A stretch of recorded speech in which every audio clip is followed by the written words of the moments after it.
Would you ask Mr. Black to come back in, please?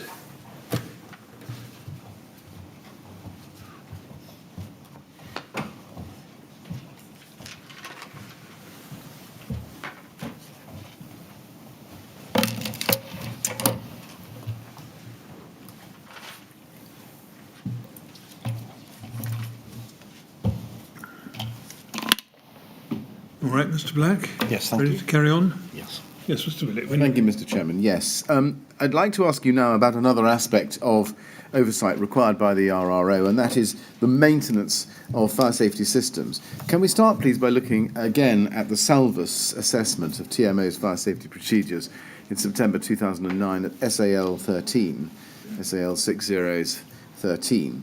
And let's go straight to page 5 in that. We've looked already at paragraph 1.2, lack or inadequate TMO policy and arrangements, and you can see from the criticism in the second italicized paragraph I read to you earlier that it refers to maintenance, no specific policy and arrangements for, etc., maintenance. You see that? And it recommends underneath that that there be a specific policy developed for maintenance of all fire safety measures, including those provided to assist firefighters.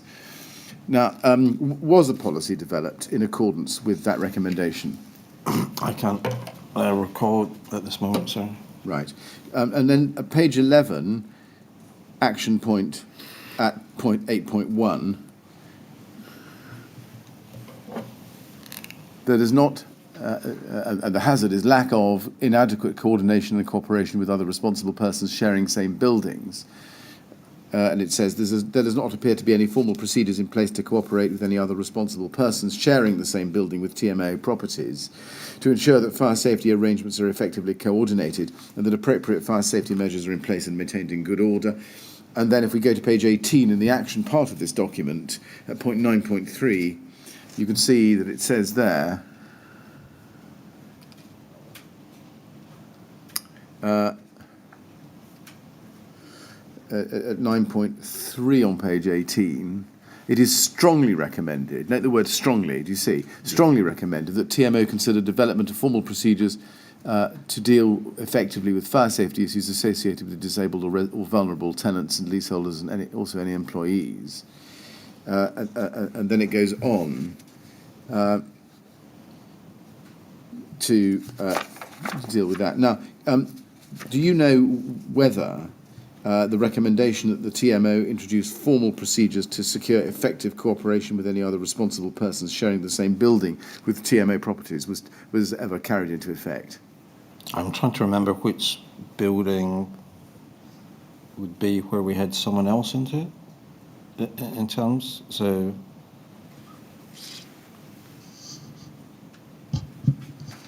most of in terms of the properties, there were RBKCs. Do you remember whether such a policy was ever introduced?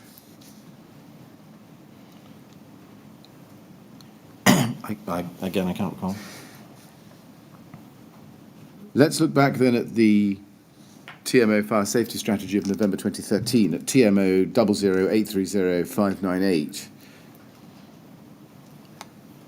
which is a document we looked at together before this morning. And if you just have that on the screen in front of you there,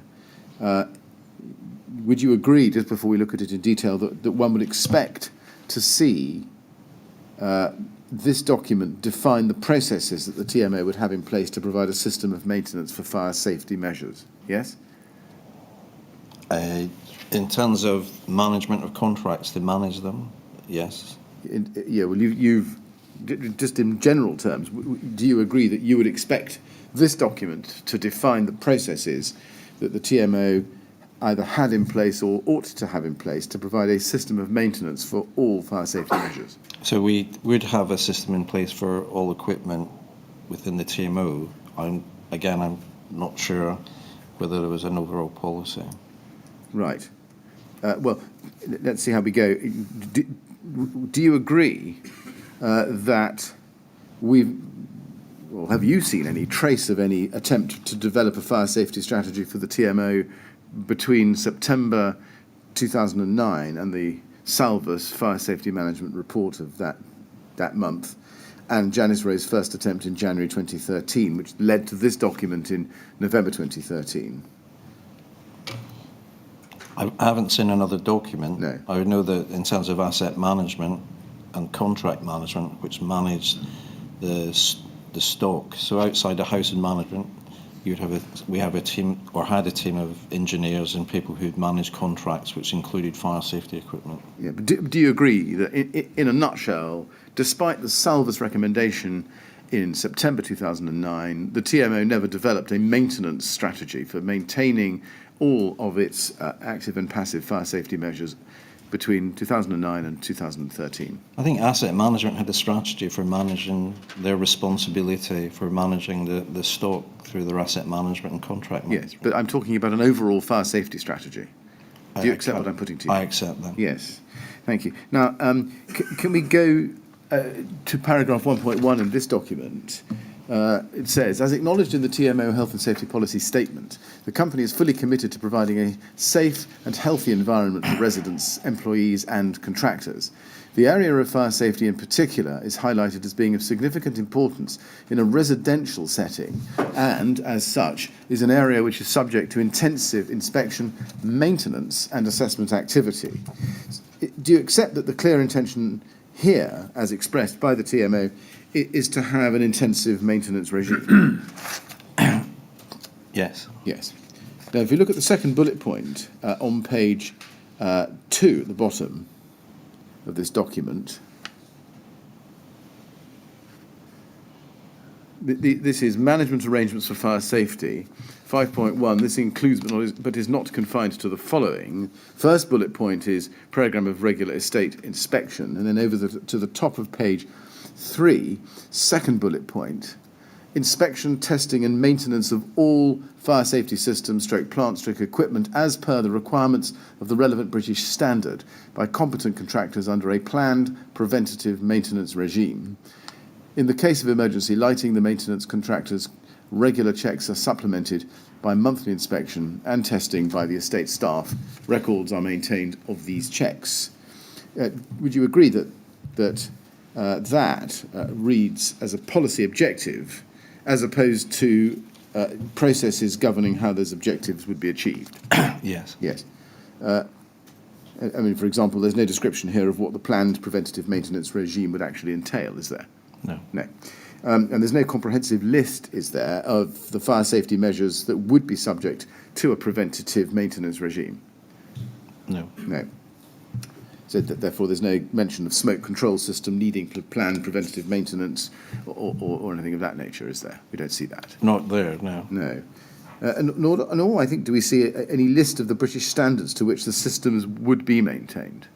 Is that right? Well, I can't see it there, but that doesn't mean it would be in the contract. No. And there's no document, there's no reference to any procedure documents which would set out the fire safety measures governing maintenance. We don't see that detail either here. No? I can't see the detail, no. Or how maintenance records would be stored. There's nothing about that. No. No. Can you explain why this fire safety strategy didn't mention those things? I think, in sense, when we look at contract management and maintenance, so this is an overall strategy. So if you follow the line through to asset management, investment, and contract management, that's where the details would be, in terms of actually how they let contracts, how they manage the contracts, to what detail in the contracts were doing in terms of inspection. I think that's where the detail would be. So you'd find the detail of the processes in individual contracts with individual contractors, but not as part of the fire safety strategy itself. Is that right? I think so. Now, It's slightly changed because this is 2013. 2013. So I think the issue we had is a lot of time between 2009 and 2013. A lot of the information was held in spreadsheets and not in a sort of one area. A development of, sorry. Would you agree that if any provisions, directions, guidance relating to planned preventative maintenance were set out in the individual contracts between the TMO and individual contractors. That wouldn't amount to an overall policy, would it?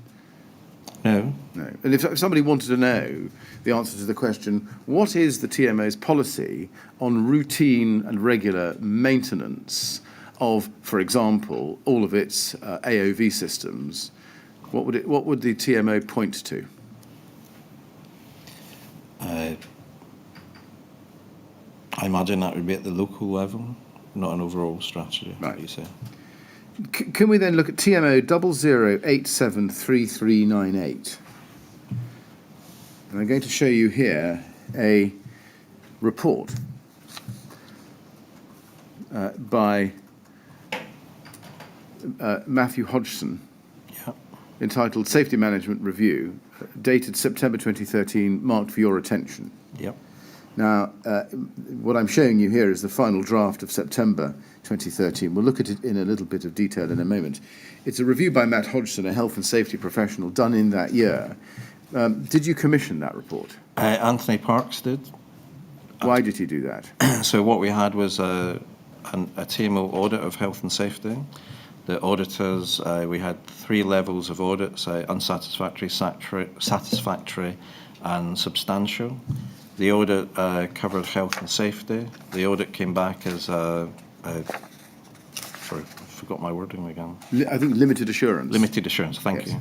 And because of that, so within our processes, limited assurance would mean that we have to have a substantial action plan.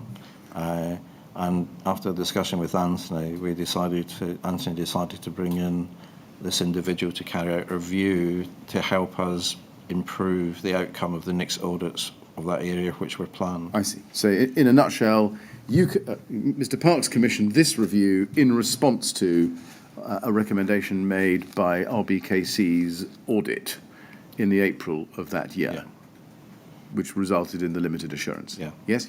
Okay. Now, as I say, this is the final draft or final version of September 2013. If we can go to page 1, we see it's marked for your attention. Can we assume from that you read it when you received it? Yes. Yes. Can we look, please, at page 19?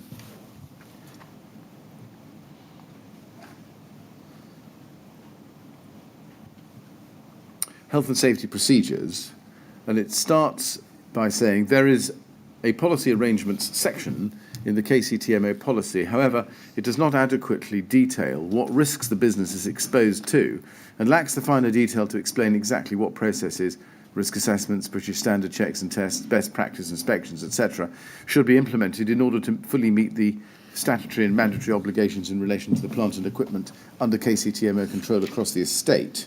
The following issues require attention. There are only a handful of arrangements in the policy. Many are missing, for example, pressure vessels, working at height, contractor management, etc., and many of the fire arrangements have been bunched together and by doing so lack the detail in relation to what the planned preventative maintenance process should look like, e.g. all fire protection systems recorded together. Now, as you can see, Mr. Hodgson makes the same point about lack of adequate detail regarding plant and equipment that Salvus had made in 2009. That's right, isn't it? Yes. Yes. And certainly a lack of any detail about what planned preventative maintenance should look like. Do you agree? Yes. So when you read this, were you not surprised to see that the Salvus recommendations from 2009 had still not been implemented almost 4 years on? Yes. Did you investigate the reasons for why that had happened or not happened? I spoke to Sasha Jevons, who this sat within her area, and it would have been under Mark Anderson, who was the asset manager at that time. And what did they? Well, did you say you spoke to them? Did you challenge them? Did you say, "Now look here, I want to know why this hasn't been sorted out in 4 years"? Yes. You did say, and what did they tell you? They said, in the sense that a lot of the contracts were having to be renewed, or we were failing contractors. So it wasn't a positive message, which is why we got a limited assurance.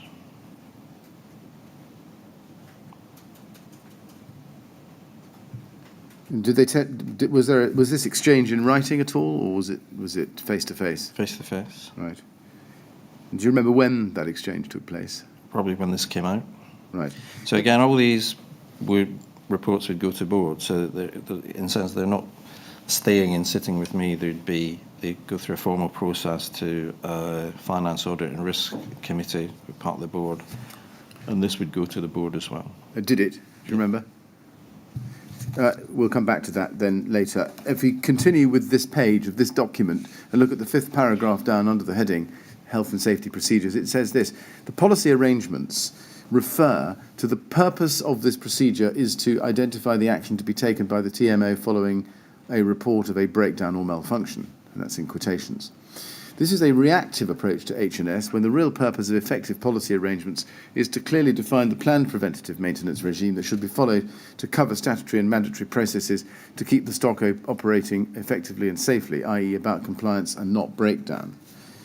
Now, do you agree that Mr. Hodgson is making it clear here that the TMO have a reactive approach to maintenance? I wouldn't accept that wholly. We accept the report. There were contracts in place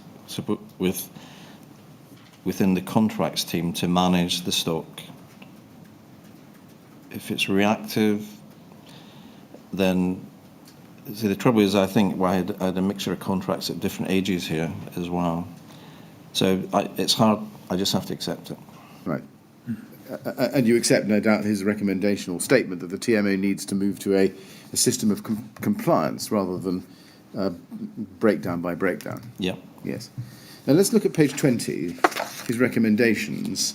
Under item 4 on that page, in the box, you see that he says, carry out a full review of the property policy arrangements to ensure that there is a section for each property risk and for each subject the following is covered: legislative requirements, statutory and mandatory requirements to fulfil the planned preventative maintenance process to achieve full compliance, what records must be maintained and where. You see that? Yeah. Now, was a full review of the property policy arrangements actually carried out? It would have been carried out in terms of the asset management team under Peter Madison. Peter sort of, in sense, had to, I think he just joined I'm trying to remember the date. January 2013. Yeah, so he'd only been in post a couple of months, I think. And so he then put in train a series of actions to address this by changing his team, for one. So he brought in Alex Bosman, who then took on a key role in putting into place, certainly around making sure all our records were in one place, because that was a big weakness of the audit, that a lot of the records still were held in different places. So using Keystone to develop Keystone fully for our contracts. Yes. Were any new policies introduced? Sorry, I can't remember. Do you know whether any existing policies were changed?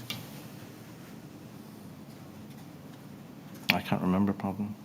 You can see his next recommendation, number 5, ensure only qualified individuals are involved in the creation and updating of policy arrangements. Do you know whether that was done? I can't recall. Do you know how the TMO would take any steps to ensure that only qualified individuals were involved in the creation or updating of policy arrangements? That would, well, in the sense of Peter would have had to review his team and ensure that happened. Do you know whether any new qualified individuals became involved? I know Alex Bosman came in as a key person within his team to oversee changes. Was that as a response to this recommendation? Yes. Can we then look at a notice of deficiency issued by the LFB in respect of Grenfell Tower itself in March 2014 at LFB 6068? Now, the date is the 24th of March 2014, as you can see, and it's addressed to the Company Secretary at the TMO. As a matter of chronology, I think you're bound to accept that this is within a few months of the final version of the Hodgson report in September 2013. Yep. If we go to page 3, please, we can see the schedule and look at Article 11.1 or 11(1) in the box in the schedule, please. It's the first item.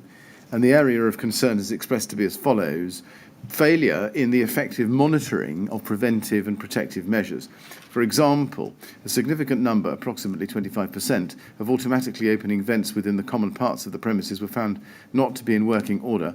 No suitable system of monitoring was in evidence to identify deficiencies with the smoke ventilation system. And then steps considered necessary to remedy the contravention, implement effective monitoring of preventive and protective measures. You see that? Yes. So we can see from that in March 2014, nearly a year after the Hodgson recommendations from July that year and then in final form in September 2013, there are still serious problems with the TMO's preventive maintenance, aren't there? There appears to be, yes. Why was that? I don't have the detail here. I mean, this would have been sitting with contracts within asset management, and in the sense their contractors should be addressing this. Yes, I mean, you see, we've had a limited assurance result of an audit in April 2013. We've got the Hodgson review as a response to that, Yeah. which reports in July in draft and in final form in September 2013. And yet here we are in March 2014 with the LFB issuing you with a deficiency notice in respect of Grenfell Tower, saying that there's been a failure in the effective monitoring of preventive and protective measures. How come? Well, obviously, we've failed to implement the recommendations. But did you look into that at the time? At this time, Yes. I would have spoken to Janice and Sasha to find out what was happening. And if you look at the bottom of, the next box down, area of concern, failure to ensure that any premises and any facilities, equipment and devices are maintained in an efficient state, in effective working order and in good repair. And then there's a passage about emergency lighting luminaires.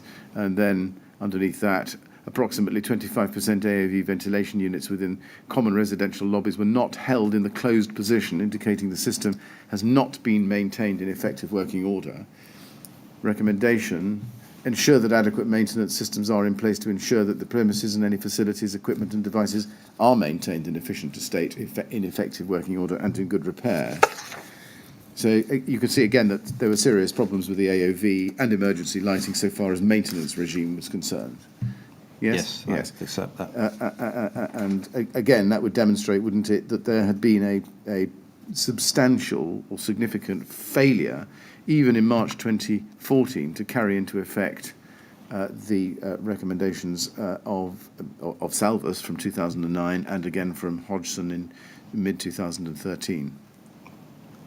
Yes. Yes. And there are others, Article 21, which is about employees receiving adequate training, at the bottom of that page, and then over on to the next page. I think you accept that the TMO had heard all this before at least twice. Do you accept that had the TMO taken the advice that had been given in 2009 and again in 2013, it would have prevented this notice of deficiency being served? Yes, if we'd done a job properly. Yes. Now, do you accept that this notice of deficiency is serious because it's the LFB as enforcing authority telling the TMO as responsible person that the TMO's systems at Grenfell Tower put it in breach of its statutory obligations? Yes. And that could result in a criminal prosecution of the TMO, couldn't it? Yes. And more importantly, have fatal consequences for the residents. Yes. Now, do you accept that your role as Chief Executive Officer was to make sure that TMO's management and maintenance procedures, first of all, were adequate, yes? Yes. And second, implemented effectively? Yes. And do you accept that you failed to fulfil your role in those respects? In terms of my role, yes. Yes. Let's turn to a different topic, vulnerable residents. Now, do you recall that the question of persons especially at risk was brought to your attention in June 2009, only about a month after you arrived? Yes. Yes, let's look at a document, RBK 3052528.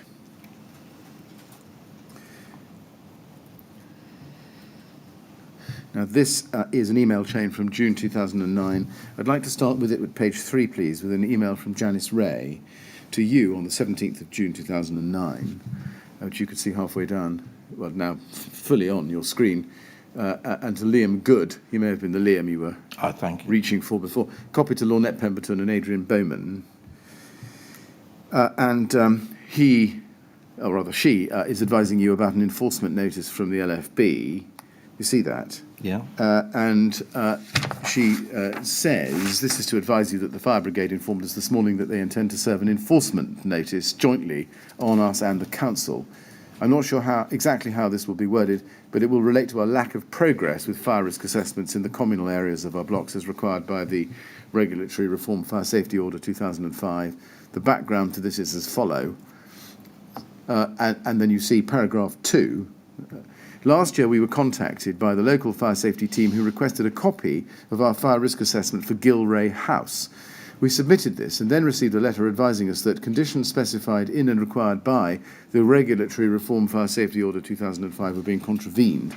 The specific area of concern was noted as fire risk assessment not suitable and sufficient, procedures to be put in place in relation to occupants of the building with reduced mobility.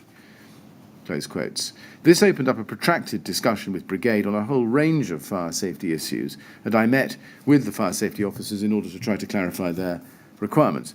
And then she continues on topic. My first question is, do you recall this email? Yes, I must have got it. Sorry. Yes. You may not recall it specifically, but showing it to you now, does it refresh your recollection? Yes.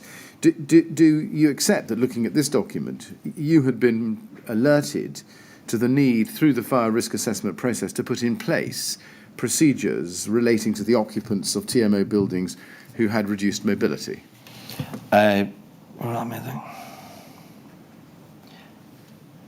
So this is so again, I started in 2009. If you think this goes back to 2006, the key thing is that the fire brigade are challenging us about our fire risk assessments. I think that's one thing, which I was just finding out when I joined. The issue of Gilroy House, I think it was a sheltered housing scheme as far as that. Maybe not. I don't think it was. All right, my apologies.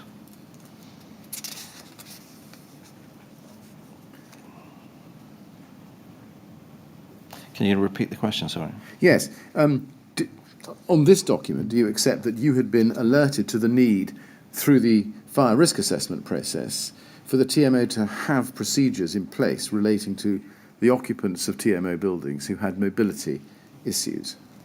I think it's alerting us to there's an issue, and I suppose how we deal with it.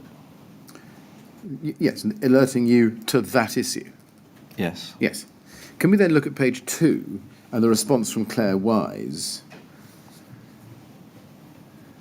I think the bottom of page 1 for this. This is an email that Claire Wise sends to Janice Ray on the 18th of June, which makes its way up to you a little bit later in the email string the same day, 18th of June 2009. I'll show you that. But let's just look at this one. Now, Claire Wise was an occupational therapist at RBKC. And if you look at the second paragraph of this email, which starts at the foot of page 1, at the top of page 2, she says, in the first main paragraph, having said that, there may be duties under the Disability Discrimination Act, which states that disabled people are not to be treated any less favourably than a person without a disability. That would therefore mean that if an evacuation plan is in place that would not be suitable for a person with disabilities, then an alternative provision for disabled people needs to be in place. I would also argue that the Council should address this under duties in the Disability Equality Scheme.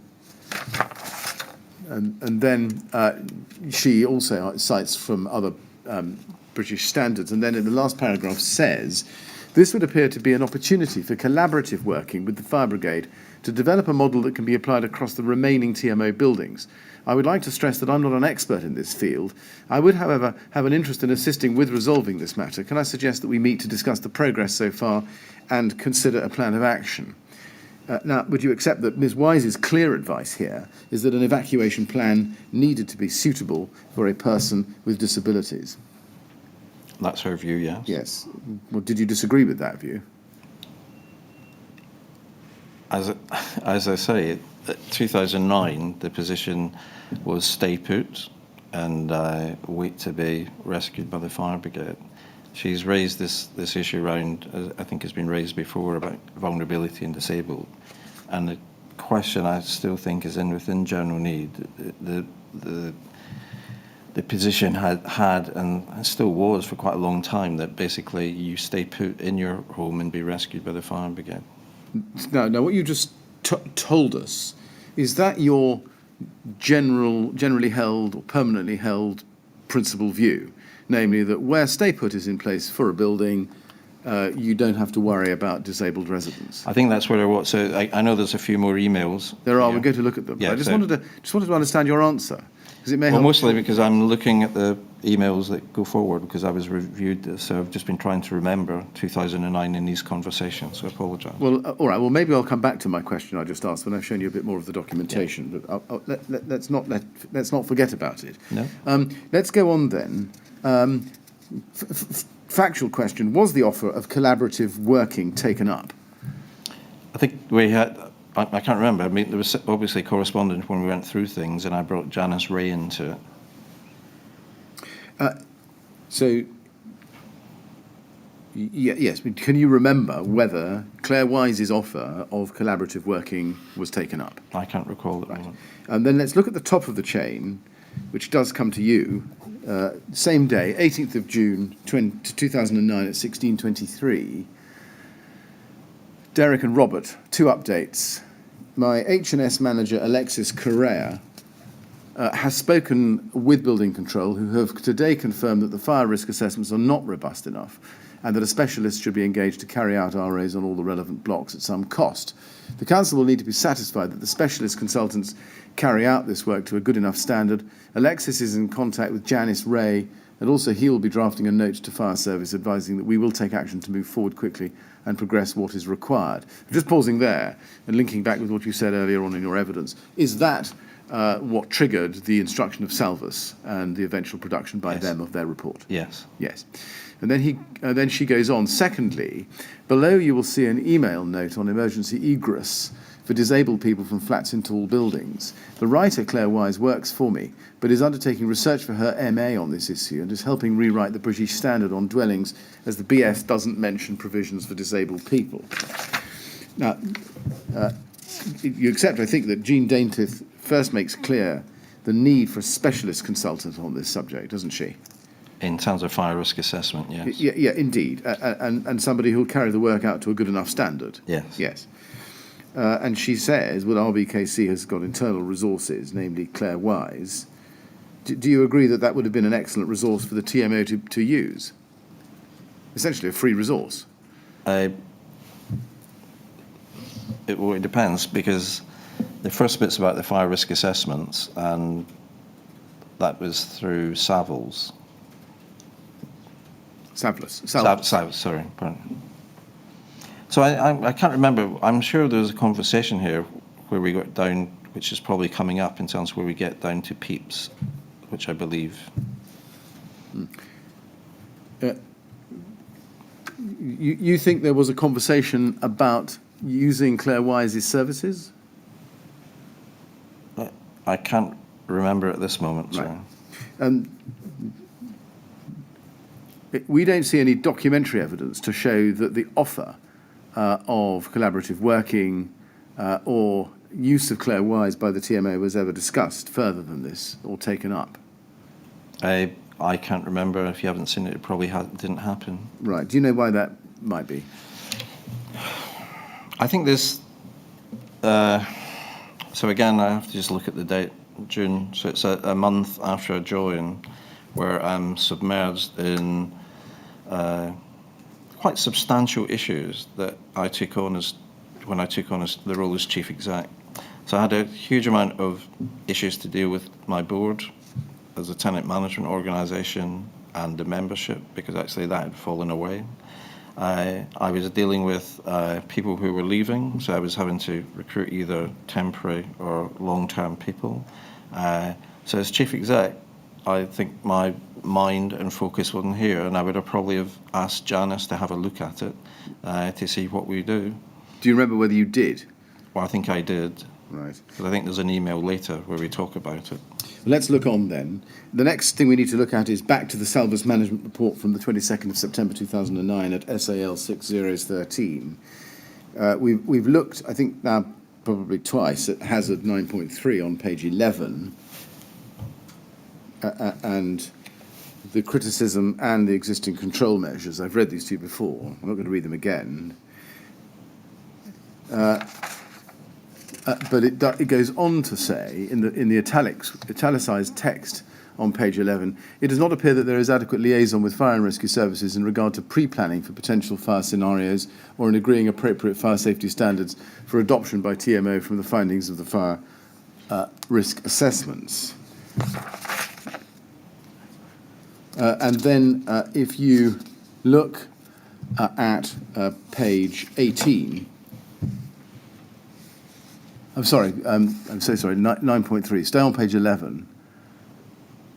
It goes on to say, against lack of inadequate procedure for disabled and or vulnerable persons. Information as to the location of vulnerable persons appears to be collated by TMO. And then in italics, it could not be confirmed if the information relating to the location of vulnerable persons is up to date. There does not appear to be any formal procedures in place to deal effectively with fire safety issues associated with disabled or vulnerable people. You see that? So that's a criticism that's made. If we go to the action required to reduce that risk, it's at page 18 against 9.3. And if we look at that, it says, it is strongly recommended that the TMO consider development of formal procedures to deal effectively with fire safety issues associated with disabled or vulnerable tenants and leaseholders and also any employees. This should include a range of options from relocation, etc., etc. And I've read that to you, I think, before, as I say. Now, it's clear that do you accept, it was clear from this, that Salvos's opinion was that the TMO was in breach of the RRO for that failure?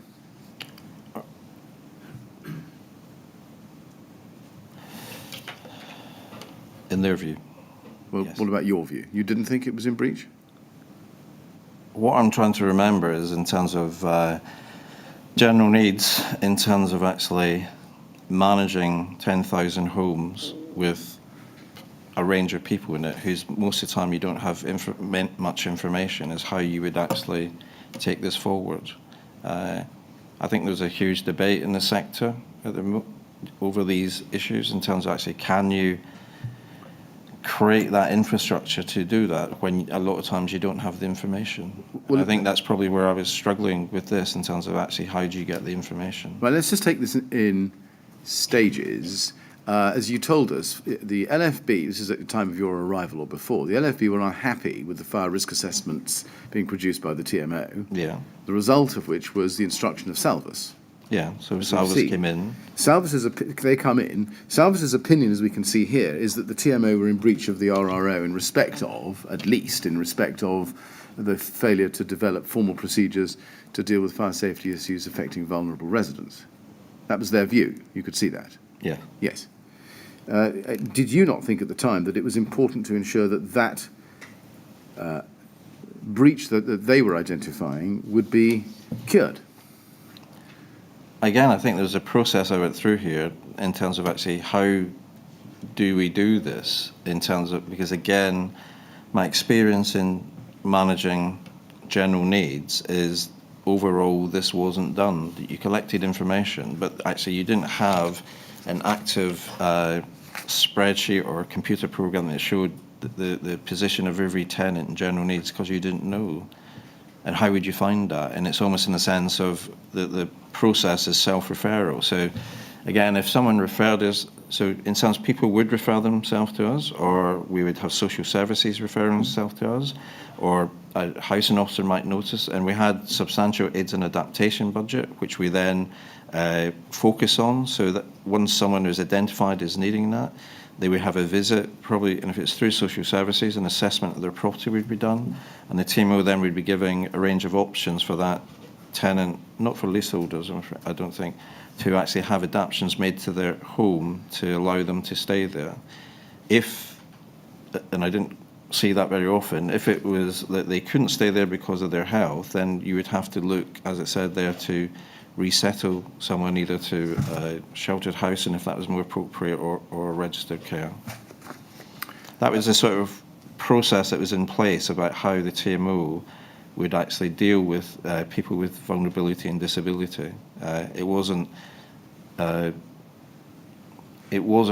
I was supposed to say, not a proactive position in terms of trying to find it. Although we did collect information, we tried to put it on the system so that actually if someone had issues, that the contractors or the staff would know and be able to go there.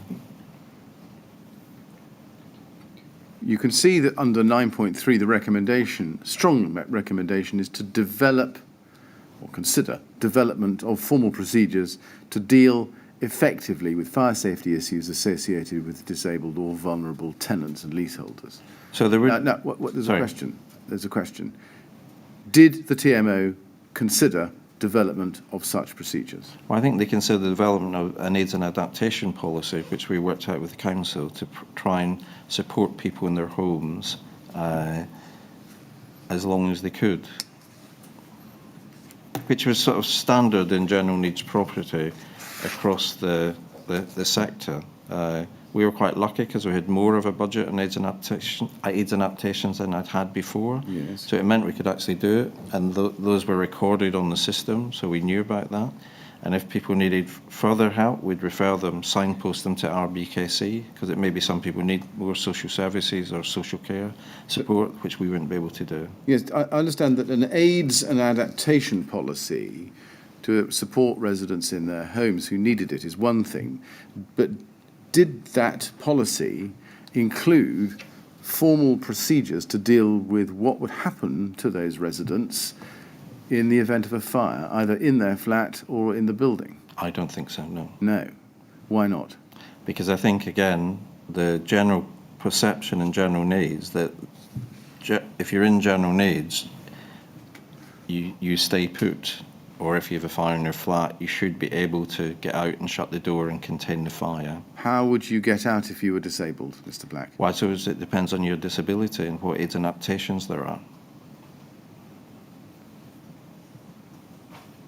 Well, are you saying that where a person was disabled, there was a policy in place to cater for what that person should do in the event of having to leave their flat if there was a fire there? What I'm saying is that if we're notified that a person was having difficulty living in their home, and we were referred those individuals either by themselves, their family, or social services, we would then look at their flat with social services to see what we could do to maintain them in their home.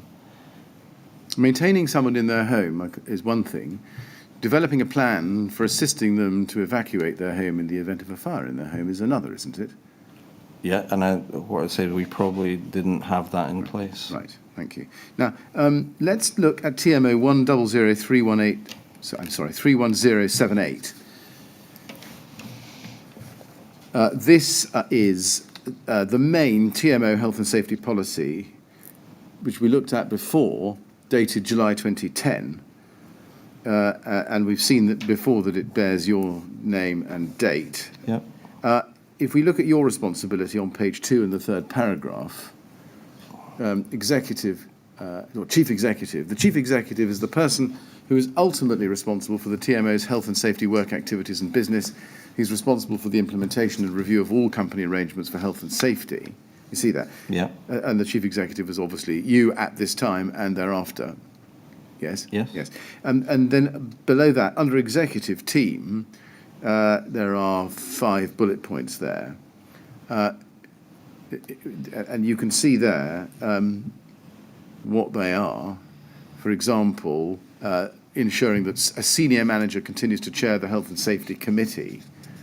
Do you accept that you were responsible for ensuring that the executive team did each of these 5 things? Yes. Yes. And themselves as responsible individuals who worked within the company. What do you mean by that? So it's my responsibility. This is saying if you're doing this role, this is your responsibility as it cascades down. Health and safety, while sitting with the chief exec, it's ultimately this is saying it sits with everybody in the sense of if you're out in the estate and you see something blocking a passageway, you should do something about it. If you see something that causes a danger, you have to do something about it individually. You don't call the chief exec and say, this is there. So in a sense, this is saying for my managers, you need to take responsibility. Yes. And it's a pyramid, isn't it? You're at the top, the executive team is next down, and below that they have people answerable to them. That's how delegated management works. All I'm suggesting to you is that at the top of the pyramid, you were the top and the executive team was immediately below you. Yeah. Yes. Can we go to page 6, please? Third paragraph under fire safety and emergency procedures, because we're on the topic of disability. And in the last paragraph in that section, you see that it says this: employees with disabilities have their own individual personal evacuation plan, which is regularly reviewed, and where necessary, their colleagues are trained in the safe use of the evacuation chair. Now, as you can see, there's no mention there of any fire safety procedures for disabled or vulnerable tenants or leaseholders, is there? No. Even though that had been advised as necessary by Salvis in September 2009. I think this said, yes, I accept that. I think when I look at this is talking about as an employer, not just a landlord, which offices are slightly different from people's homes, so you have different situations. So my responsibility to my staff and running an office, I have to comply with it. It might not be different, but it's a different sort of situation where you have different resources, different situations compared to general needs flat, which people live in and they live there. They're not. Yes, I mean, this is not, this document, correct me if I'm wrong, but this document is not solely directed at employees. It's also, No. It also covers residents, doesn't I it? agree. Yes. So are you able to explain why, despite Salvis's advice and recommendations in September 2009, there is no mention of any fire safety procedure for disabled or vulnerable tenants or leaseholders in this document? Because I think it's the same position I've said before, that the Chamber's policy was stay put, stay safe, and be rescued by the fire brigade. Even though, in fact, where you did have disabled residents and an AIDS and adaptation policy, that policy didn't cater for what should happen in the event of a fire in that person's flat. I think the policy in that flat, in that particular flat, sorry, rather than outside. Yes, where stay put wouldn't apply. Yeah. Well, then the strategy is get out and shut the door. How does a disabled person do that? Again, like I said, it depends what their disability. A person with a stick. Does that mean that you would actually have to do some kind of review, active, proactive, or responsive, to make sure that where you knew about people with mobility difficulties or any other vulnerability, you had to make sure that at least you had some kind of plan so that they could evacuate their own flat in the event of a fire? I think it generally in the sector, within general needs, it was still you stay put, stay safe, and be rescued, and sorry. Well, you see, I'm struggling with the logic, Mr. Black. Forgive me. I accept. You can stay put and stay safe if there's a fire somewhere else in the block. Yes. Yeah. You can't stay put and stay safe if there's a fire in your flat, can you? So again, if we didn't know that person, so if we didn't know that person had such a disability they couldn't get out, we wouldn't know that. Well, that's the problem, isn't it? Yeah. So unless someone, so again, I think the principle was still that if we are told and we can do things, right. So if someone, I'm trying to think of an example. We had a fire at a property, as a leasehold one, where the person was not able to move, but she had a carer, sleeping carer. In that case, even with the carer, they had difficulty getting out. And it's one of those things, again, I would say in that case, it's a real challenge about whether that person should have been in general needs, because there should be some exception that they can get themselves out. Well, are you making the point that general needs housing should have no vulnerable or disabled people in it at all? No, not at all. No, I didn't because think actually there's a range of vulnerability and disability as well. And what I'm saying is that overwhelmingly in the sector, the position was stay put, stay safe, unless it's in a scheme which is designed to have that level of support to be able to support those individuals. Because again, if it happens during the day, that might be different because you might have the staff on ground. If it happens in the evening, there is no staff there to actually implement the plan. Either way, I think you accept that this document, at the very least, contains no indication of how the TMO would manage fire risk in respect of disabled or vulnerable residents or relevant persons, their visitors, for example. Yes. Yeah. Now, can we look at another document? This is the November 2013 Fire Safety Strategy, authored by Ms. Ray, TMO 00830-598. We can see reference to PEEPs at page 24 on page 14. And under paragraph 24.1, it says staff who are not fully able-bodied and who may need assistance to be alerted to the fire alarm, etc., are required to have a personal emergency evacuation plan, PEEP. And it goes on. But again, you can see that there's no mention there of any disabled or vulnerable resident, is there? No, because I think this is specifically aimed at staff who are in my offices, usually during 9 to 5, when there's other staff about, to be able to provide the support to evacuate that person. Yeah. There wouldn't be an expense.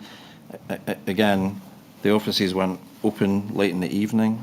If a person like that had been in an office with no other staff, then you wouldn't have been able to do that action. So this is very much about a work environment, which we also have responsibility for, and not about actually in a home environment. But you agree, I think, that this fire safety strategy covers residents, doesn't it, as we've seen already from section 1.1 on page 1? Apart from it says staff who are not able-bodied, it doesn't say staff and residents who are not able-bodied. No, indeed it doesn't.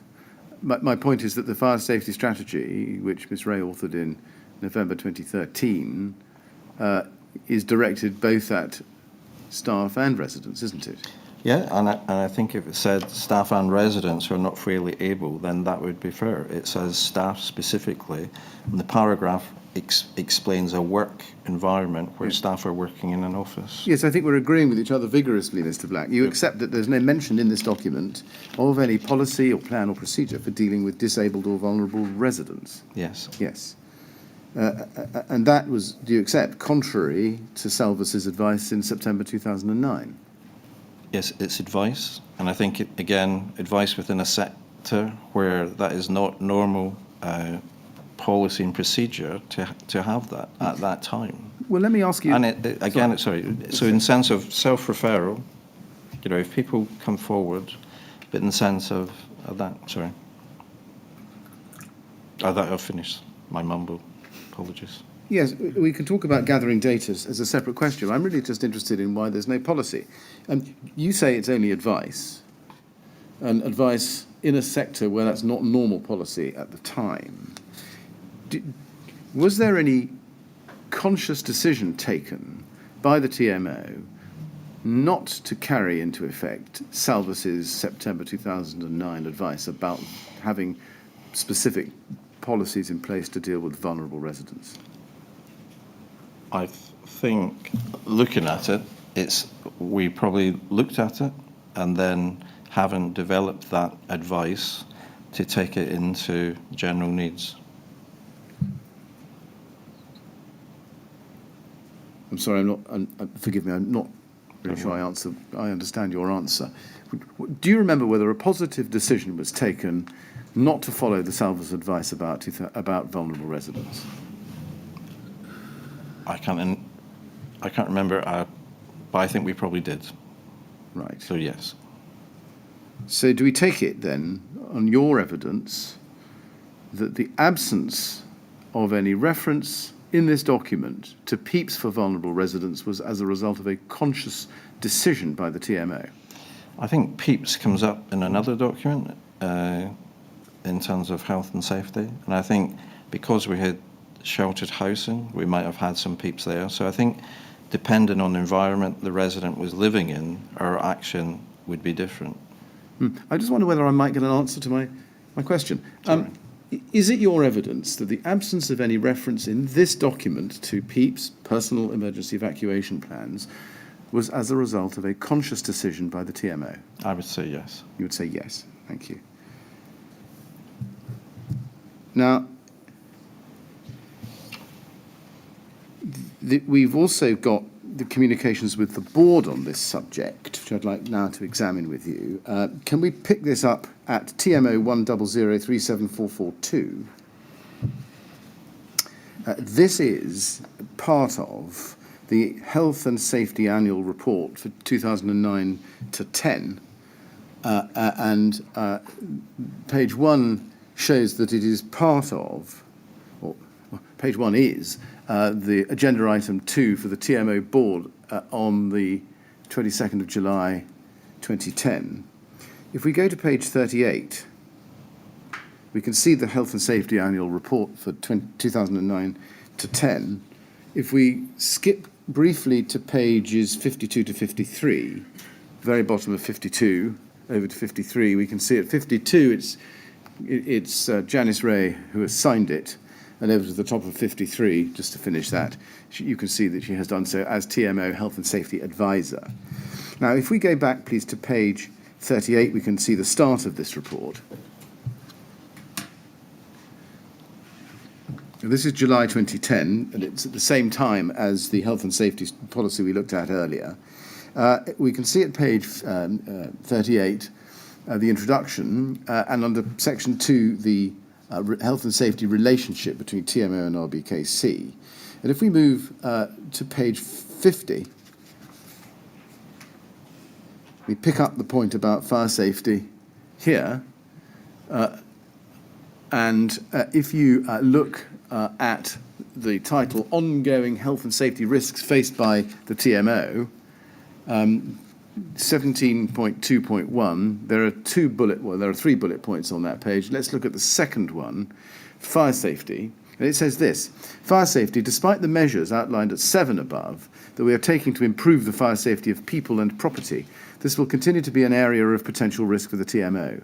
It is essential that we continue to give priority to the communal fire risk assessments and specifically to progressing the high priority recommendations as a matter of urgency. Additionally, however, it's important that we maintain a high level of inspections, etc., to maintain our blocks as hazard-free as possible, that we review our smoke alarm policy to ensure that we maximise the installation of these units across the stock, and that we continue to publicise fire procedures and identify residents with special needs and work with them to establish a specific personal emergency evacuation plan, PEEP, to ensure their safety is protected.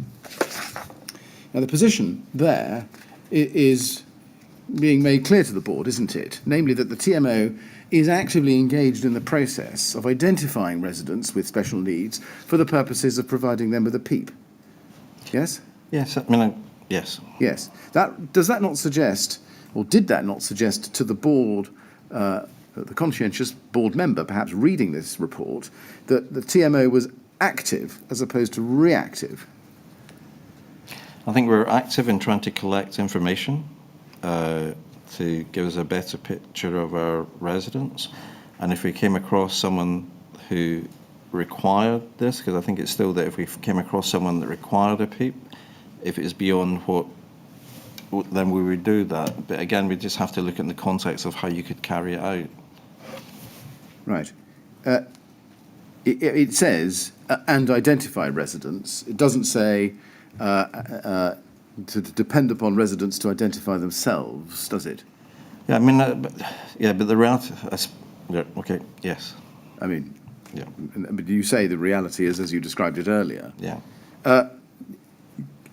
At this point, July 2010, are we to take it, because of what Janice Ray is telling the board here, that the decision not to develop PEEPs for vulnerable residents in the TMO stock had not yet been taken? Can you repeat that? Yes. Are we to take it that at this point, July 2010, because we see here what Janice Ray is telling the board about the development of PEEPs for residents with special needs, that the decision had not yet been taken not to develop a strategy or plan for such residents? Reading that, yes. Yes. So the decision was taken, was sometime between July 2010 and November 2013? Yes, because I think yes. I think the context of this is that at the time there was quite a lot of discussion in the sector around how does general needs manage vulnerable people when it's stopped? Because we've already heard about the different legislation around this. And I think the LGA was doing a big piece of work around this, which which we contributed, not me, but the policy groups within the sector. And what came out really was that PEEPs really don't work in general needs. So, in a sense, and then that was adopted by most people across the sector.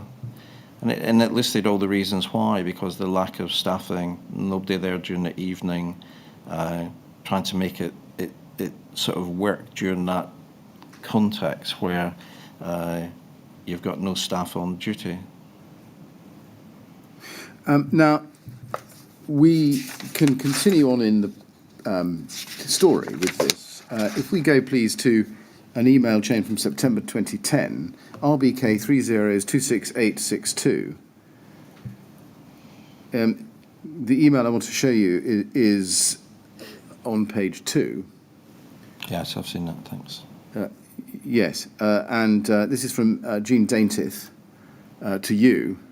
Brian and Robert, Claire Wise works for my business group. The attached article was published in the Journal of the Fire Protection Association and outlines her research into provision within existing fire safety and housing legislation to meet the needs of people living in flats in tall buildings. The research was part of Claire's MSc in Accessibility and Design, for which was awarded a distinction. I thought you'd both find it interesting and might want to share it too. I thought Robert could perhaps respond to me regarding where we might learn from Claire's findings. It looks as if Jean Daintith wanted an answer from you, didn't she? Yes, and I think I responded. And you did, and we can go up. Before we do you remember looking at reading the article by Claire Wise? Yes, probably. Yes, rather than probably, sorry. You do. Just for our reference purposes, it's RBK 30030073. Did you think it was relevant, particularly in light of Salvus's recommendations and the inadequacy of the TMO's procedures as picked up in its report? I think I read it and thought, how does it fit within the context of general needs housing in London and how to make it work? So you had your doubts? Yeah. Well, let's look at your response. Yeah. We see your response on page 1. Robert Black to Jean Daintith and Brian Deans, 30th of September. Jean and Brain, you've put. I think that's Brian. Thank you for sending me the attached article outlining the potential conflict for disabled people between fire safety and high-rise living. I feel it's worth reiterating that as we have now completed the fire risk assessments on all of our potentially high risk, which includes all of our high-rise blocks, and in each case the evacuation strategy has been confirmed as being stay put, defend in place. Specifically, the assessments have confirmed that because these blocks consist of purpose-built self-contained dwellings and the compartmentation is good, if a fire were to break out elsewhere in the block, the residents would be safe to stay put. Obviously, if the fire was within their flat, they should evacuate immediately. However, with regard to emergency procedures for disabled residents, we are aiming to produce personal emergency evacuation plans, PEEPs. Specifically, as and when people's disabilities are brought to our attention, there is a need to produce a PEEP to clearly identify what their emergency procedures would be, and if necessary, to fit devices to help give them early warning of fire. In truth, to date, we have only done this in a small number of cases, most notably where residents had no hearing and impaired speech and/or were blind, and we liaised with the LFB to fit the most appropriate detector. However, the fire risk assessments have clearly identified the need for us to extend this work in relation to residents known by us to have disabilities. And I'll just finish it off. The FRAs themselves have sometimes identified individual residents who we should target, and the TP tracker and Big Wow work will clearly identify others. We were planning to work with a new FRA consultant to produce generic PEEPs for larger blocks that could then be personalised to individuals' needs. I hope this is helpful in addressing the issues raised in the article. Robert, now, what you say there basically is that high-rise blocks have a stay-put strategy, yes? Yes. But if a fire is within a flat, then the occupant should evacuate, yes? Yes. But your aim, I think, is this right, is that for disabled people, vulnerable people, your aim was to introduce PEEPs? I think at that time, I being new to the job, hearing, I mean, again, I suppose there's an aspirational aspect to me that would quite like to have done this or are responding positively to it. I think that's my, before Yes. I ramble on. Yes, but you would only do that as and when people's disabilities were brought to your attention. Yes. In other words, reactively. Yeah. Yes. And the PEEPs, is this right, would be, this was the idea, individually tailored to advise them and assess any additional measures? I think in principle that's what you're trying to do. Yes. But the TMO was recognising the need, I think, to broaden this initiative through the fire risk assessments to extend PEEPs to all residents with disabilities. That was my aspirational. Yes. You say it was an aspiration at that time. So this is September 2010. You refer there to the TP tracker, as I've just shown you in that last paragraph. Did you know what that was?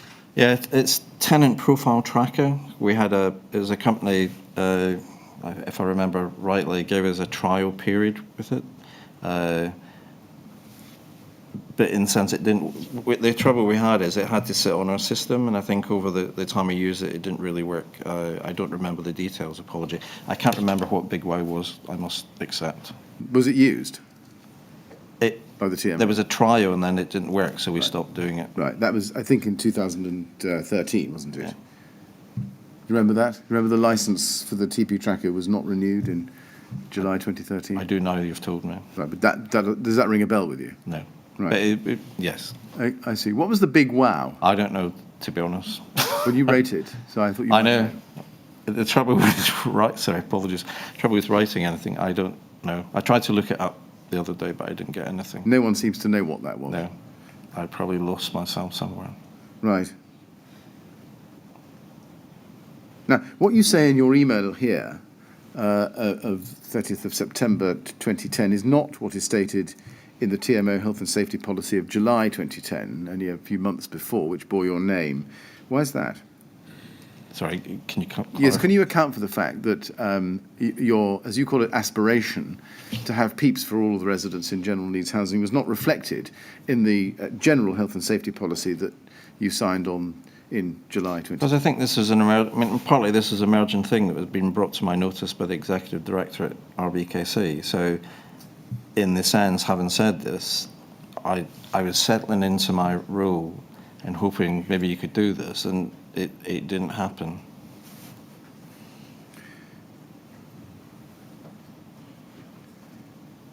This email doesn't set out how people were to make themselves known to TMO in order to obtain a PEEP, does it? Well, I mean, usually how people make themselves known to us is either phone us up, send us an email, pop into one of our offices, because actually as a TMO we developed eventually three offices, but they were open during office hours, were accommodating, so they were based on estate, so in terms of easy access, you didn't have to send an email. So there was many ways that residents could let us know if they wanted or had issues or concerns that we could address. But it's ad hoc, isn't it? It's not really a strategy or policy or procedure or protocol, which would be of general application. I suppose that the difficult got. So this is a period where I'm trying and thinking we do something new. What you'll probably show me later is that we didn't do it. And the reality, we then adopted the ALG guidance, which basically says PEEPs don't work unless it's special situation. And I think we're still struggling with PEEPs today. I mean, I don't think it's seen as, it would be great to do. There's current consultation with the Home Office on PEEPs. I don't know if the panel know.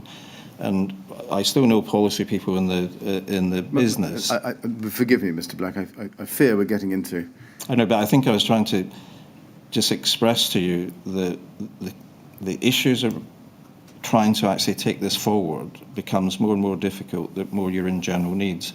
And I can recognise the whole issues about vulnerability and how people get out, but there is just evidence that in general it doesn't work for all of general needs. There may be specific cases. And the point I was trying to link, which might not be relevant, but I just think from a personal point of view, having going through this, is that the government is still struggling to move it from a reactive service to a proactive service. So it's not just the TMO So I know people might say it should be proactive, but in reality they've changed their position from proactive to reactive again because pressure from the industry, the private sector, the social housing and local authority, because they struggle with how you can do this with the resources they have. And I don't even mean our resources, but in terms of even private companies, how do they do it? Leaseholders, all the private companies, they've all fought back at the government that it's really difficult to do. And actually changes the whole nature, probably, of general needs housing. That's the only reason I wanted to link it in, because obviously I struggled with it at this time, and the sector's still struggling with it now. Had you seen any peeps at that stage, late September? No, but I'd seen them before in my previous role when I managed a support and care company with Circle 33 and Circle Anglia, because we had them specifically there for the customer base that we had. Do you know whether any had in fact been carried out by the TMO, as at the end of September 2010? Well, I was only, in terms of the ones I was told, was Janice, because she would know where they were. So in terms of, I took her guidance on that. Now let's look on at what the board was told in the next Health and Safety Annual Report for the following year, 2010 to 2011, TMO 008548990. Page 15, item 2, fire safety.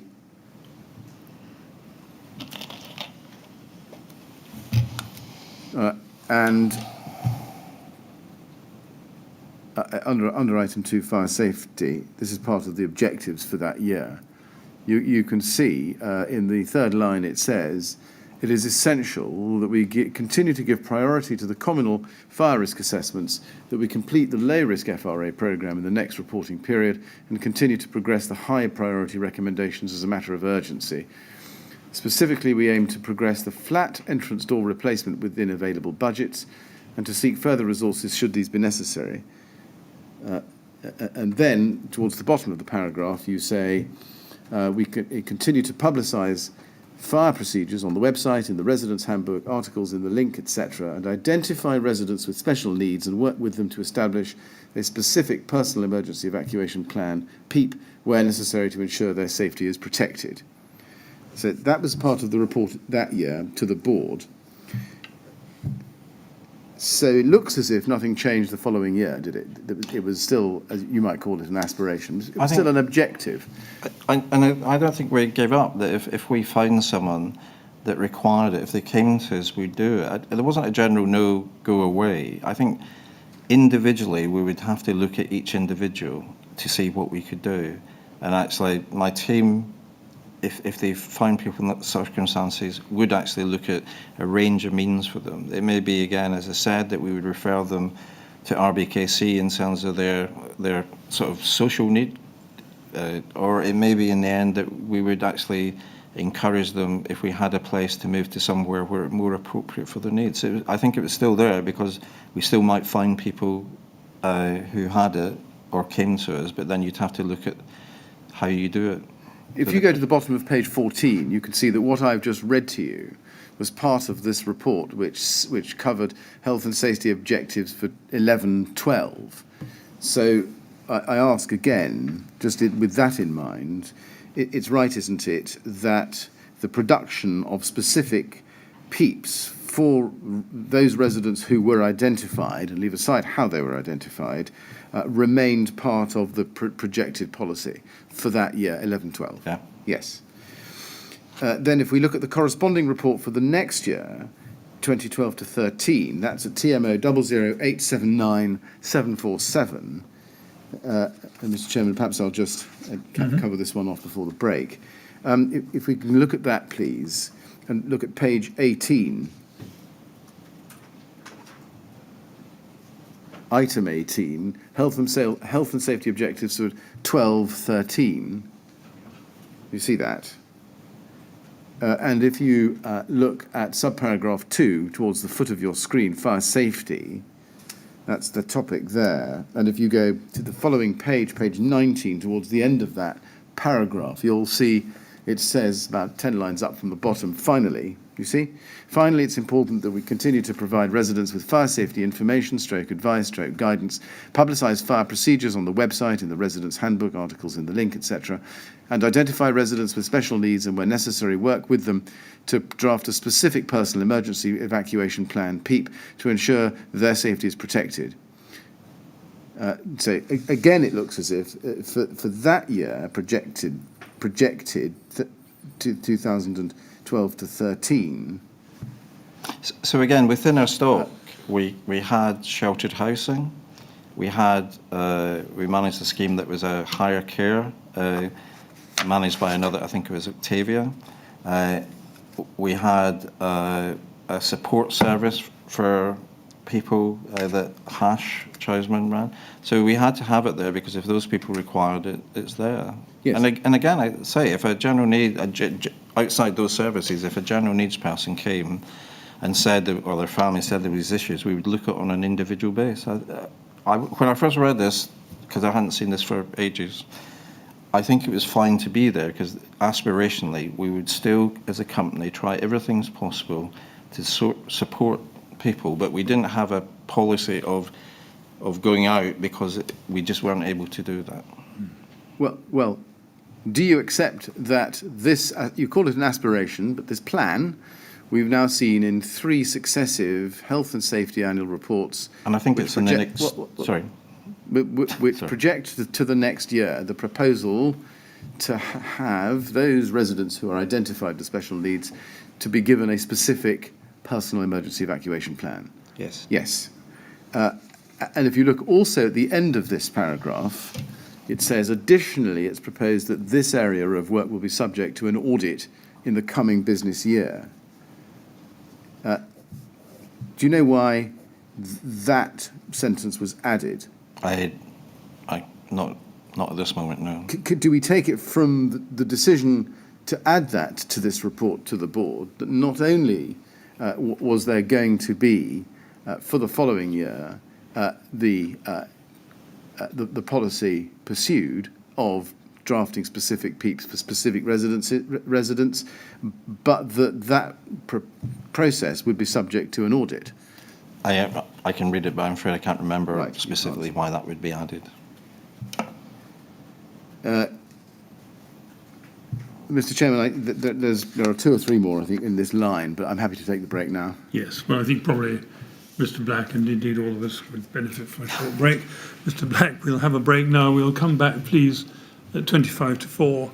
And again, I must ask you not to talk to anyone about your evidence while you're out of the room. Absolutely. Thank you. Thank you.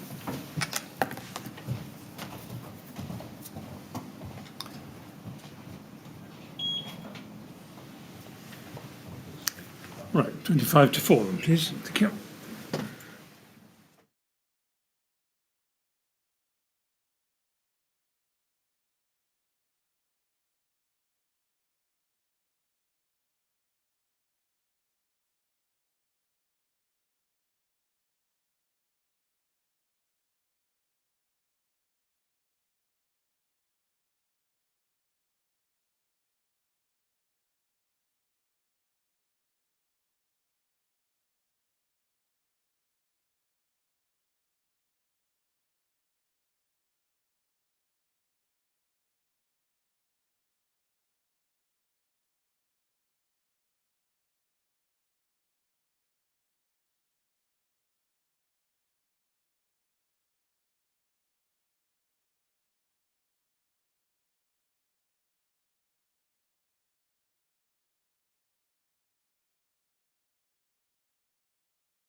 Would you ask Mr. Black to come back in, please? Thank you.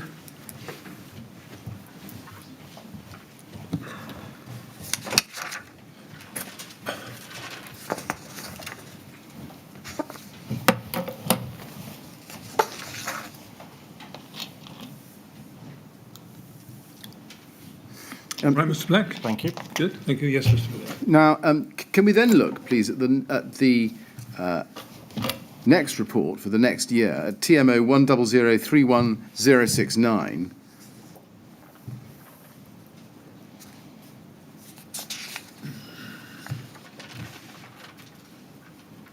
And this is the annual health and safety annual report for 2014 to 15. And if we go to page 13, so we've now passed the time when the November 2013 fire safety strategy had been drafted, you see. And if we look at section 14, health and safety objectives for 15-16, underneath that you'll see paragraph 14.2. A substantial amount of is undertaken to ensure fire safety, such as, and then if you go over the page to page 14, you will see after the bullet points there's discussion of continued liaison with the LFB. And then 5 lines up from the end, you say, or it says, additionally, it's important that we continue to provide residents with fire safety information, advice, guidance, publicise fire procedures on the website, in the residents' handbook, articles in the link, etc., and identify residents with special needs and, where necessary, work with them to draft a specific personal emergency evacuation plan, PEEP, to ensure their safety is protected. You see that? Yes. And the date of this report, as I can just show you, that is page 17, June 2015. Now, there's no substantive change in the wording, is there, as between the report we saw for earlier years in relation to PEEPs and this report? No. Although the reference to having the audit has gone. Do you know why that was? No. At all events, by this stage, we're now, as I say, past the November 2013 fire safety strategy, but these reports to the board are still telling the board that your team is still, where necessary, working with residents with special needs to provide them with PEEPs. Why was that? Because I think it's what I said before, we mostly general needs, but we did have a range of housing that supported other individuals. Therefore, actually, if in sheltered housing someone required the PEEP, you would do it. If you took it out, so it is, we had a supported housing side, and those people might actually identify needs which they might need a PEEP. So it's there as a thing to ensure we're covering all our customer base or resident base. But this doesn't draw the distinction between general needs housing and sheltered housing, does it? Accepted. It looks as if from this document that no decision, in fact, had been taken by the TMO's executive team, as you told us earlier, not to do PEEPs for residents in general housing. I'm not sure if I agree with that, because we also adopted the LGA guidance, which I think is in one of these as well, saying that actually, as the LGA guidance came out, what's the position with general needs?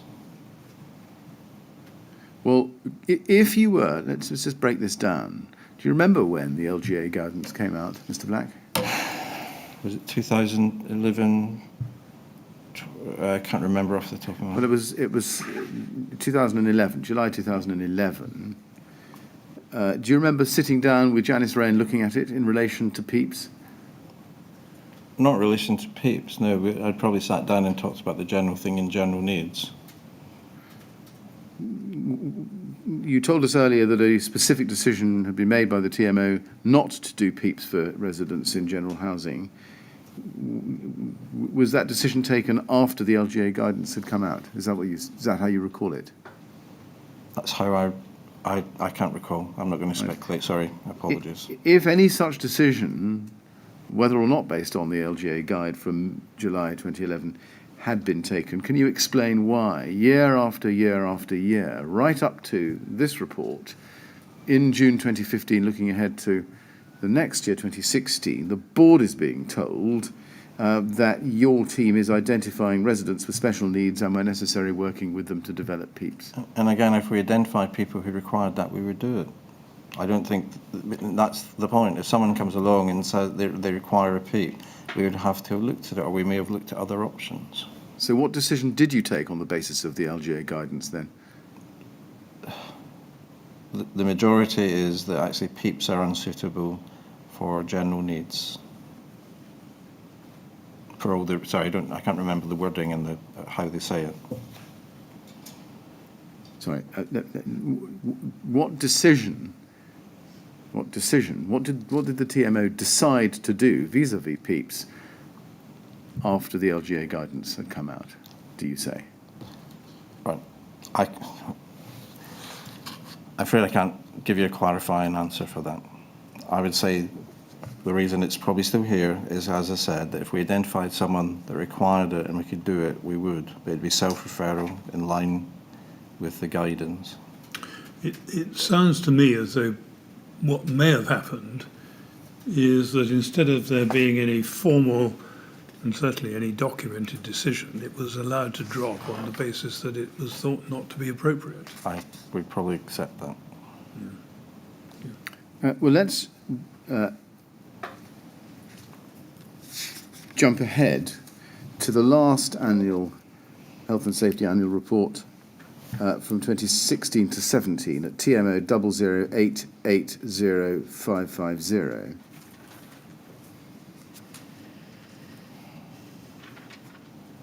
And this is, as you can see, the 2016 to 17 report.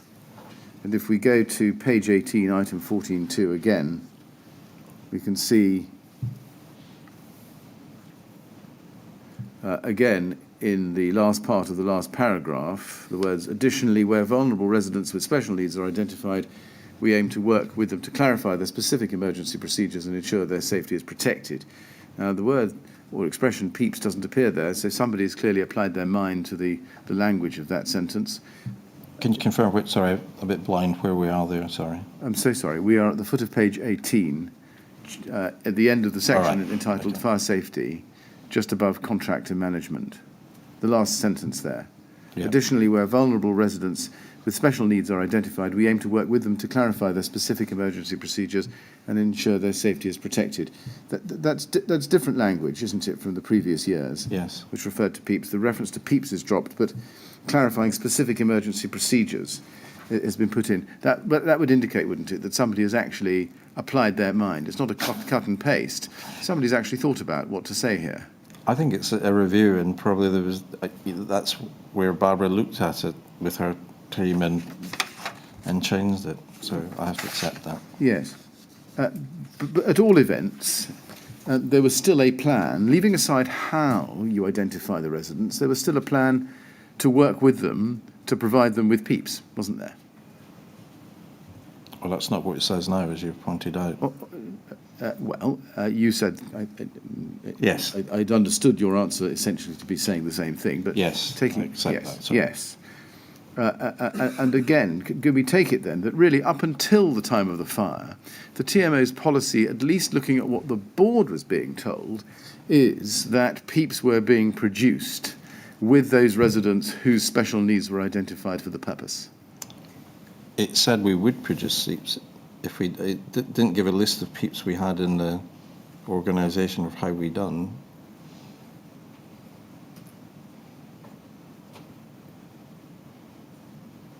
Sorry, are you, by that answer, telling us that this was still only an aspiration looking forward, but you hadn't yet produced any PEEPs? I can't tell you off the top of my head how many PEEPs were produced. I'm looking at this and identifying, as you said, it's changed, so thank you. Let me cut through this. Do you accept that the board is being told that as at the date of this report and looking forward to 2017-18, the TMO's policy was, at that time, to produce PEEPs for those with special needs? If identified, yes. If identified, right. And how did that tie in with the decision not to produce PEEPs as a result of reading the LGA guide some years before?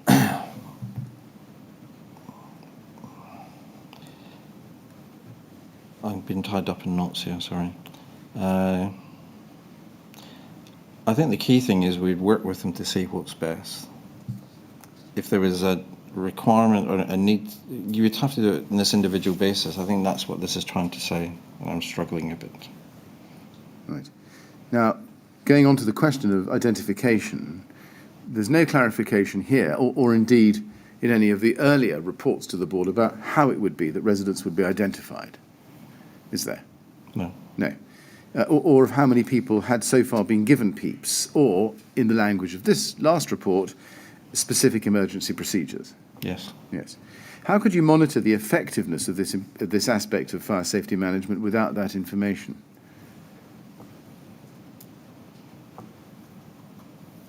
It'd be difficult. Is it right to say that you personally were assuming that the TMO was, in some form or other, collecting or collating the necessary information and then acting on it where necessary? We're collecting information, and if we found information that was relevant to this, yes. Did you yourself check to verify that assumption? No. No. Why is that? Because I would imagine that I have a management team managing that, and they would be monitoring it, speaking to the staff.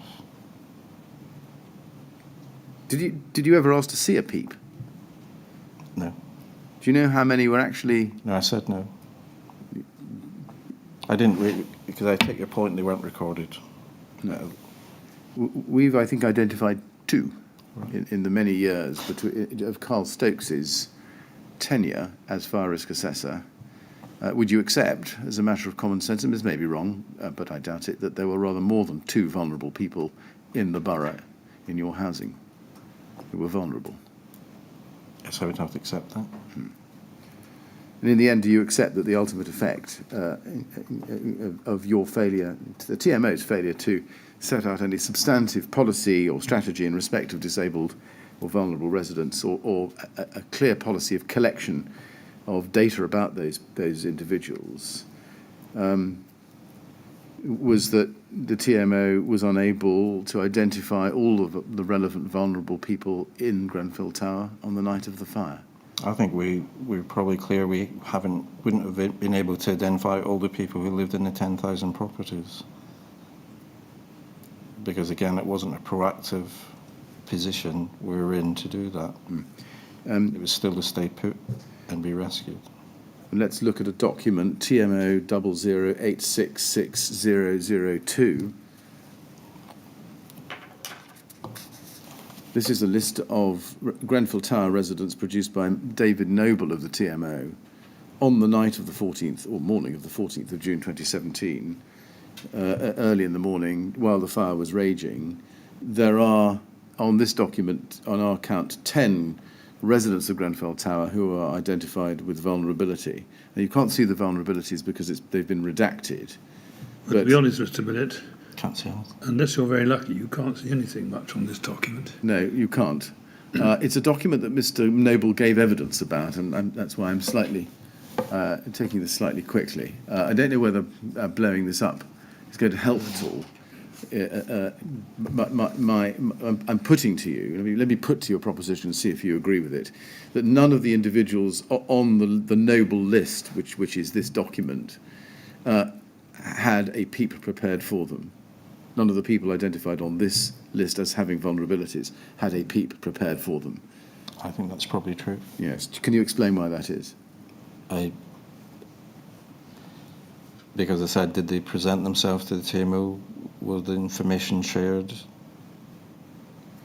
What system was put in place to ensure, as best you reasonably could, that all residents were aware that they ought to tell the TMO of their vulnerabilities, whether of a mobility or any other kind, so as to enable the TMO to prepare a PEEP for them?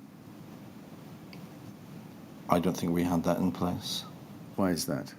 Because I think, again, the policy or the situation was if if you're having difficulty living in your home and you tell us, then we would be able to do something about it.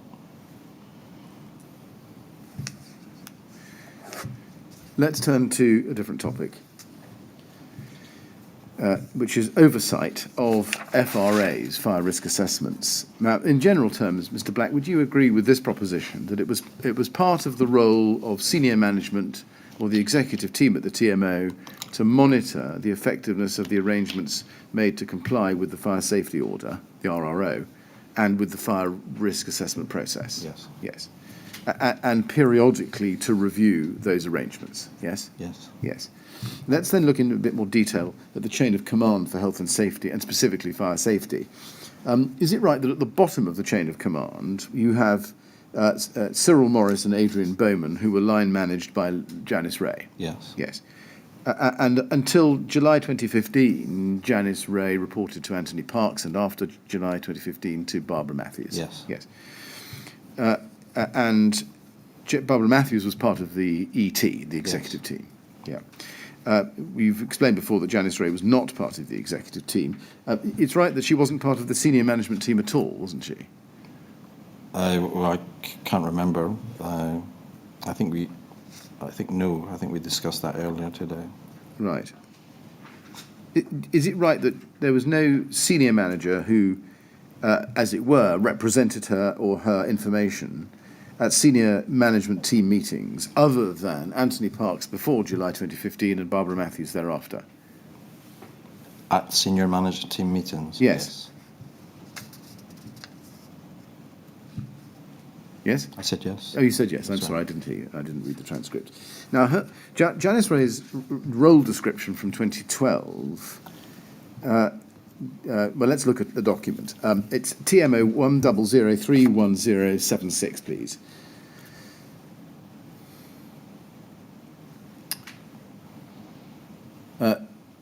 This is a statement of intent with your name at the bottom, dated December 2012. And if you look at Statement of Intent, Health and Safety Policy, December 2012. And if you go to page 3 of that Health and Safety Policy document of that date, paragraph 2.7, you can see the Health and Safety Facilities Manager, in bold, is responsible for. And the Health and Safety Facilities Manager was Janice Ray at all times, wasn't it? Yes. And we could see a number of bullet points setting out her responsibilities. And the second of those is the formulation of all health and safety policy and strategy, yes? Yes. And producing all health and safety policy, procedures and guidelines, and ensuring that these are regularly reviewed and kept up to date. Now, do you agree that she had a very significant and senior role in determining the health and safety policies of the TMO? Yes. Yes.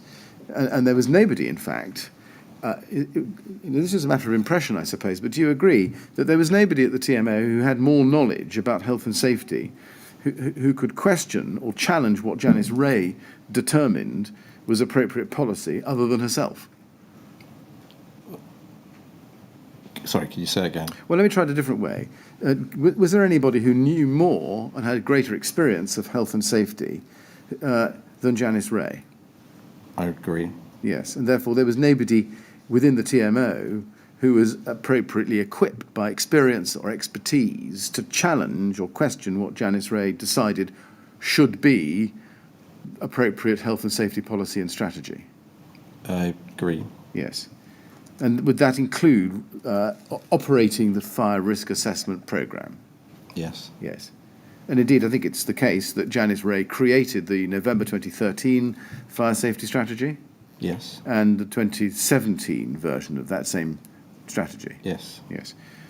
And indeed, Janice Ray, who was recorded as being the responsible person, perhaps it means the competent person, for Grenfell Tower in the LFEPA inspection forms. Yes. Yes. Now, do you agree with me that the fire risk assessment programme was the chief means by which the TMO could satisfy itself that it was complying with the RRO? Yes.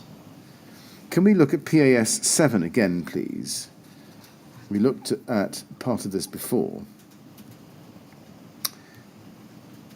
And go, please, to page 1. This is BSI 6071, at page 1, just to put the first page of the document in front of you. It's not, I think, a document that you were familiar with, as you told us, but let's go to page 23, paragraph 7.4.1. Fire risk assessment, 7.4.1. The organisation shall establish, implement and maintain a formal documented risk assessment programme that systematically identifies fire hazards and persons especially at risk, analyses fire prevention and fire protection measures, evaluates fire risk and formulates a suitable action plan. And then there's a note. This fire risk assessment process can be performed in accordance with PAS 79, which includes a pro forma, or any other risk assessment methodology that suits requirements and prohibitions imposed on top management by fire legislation.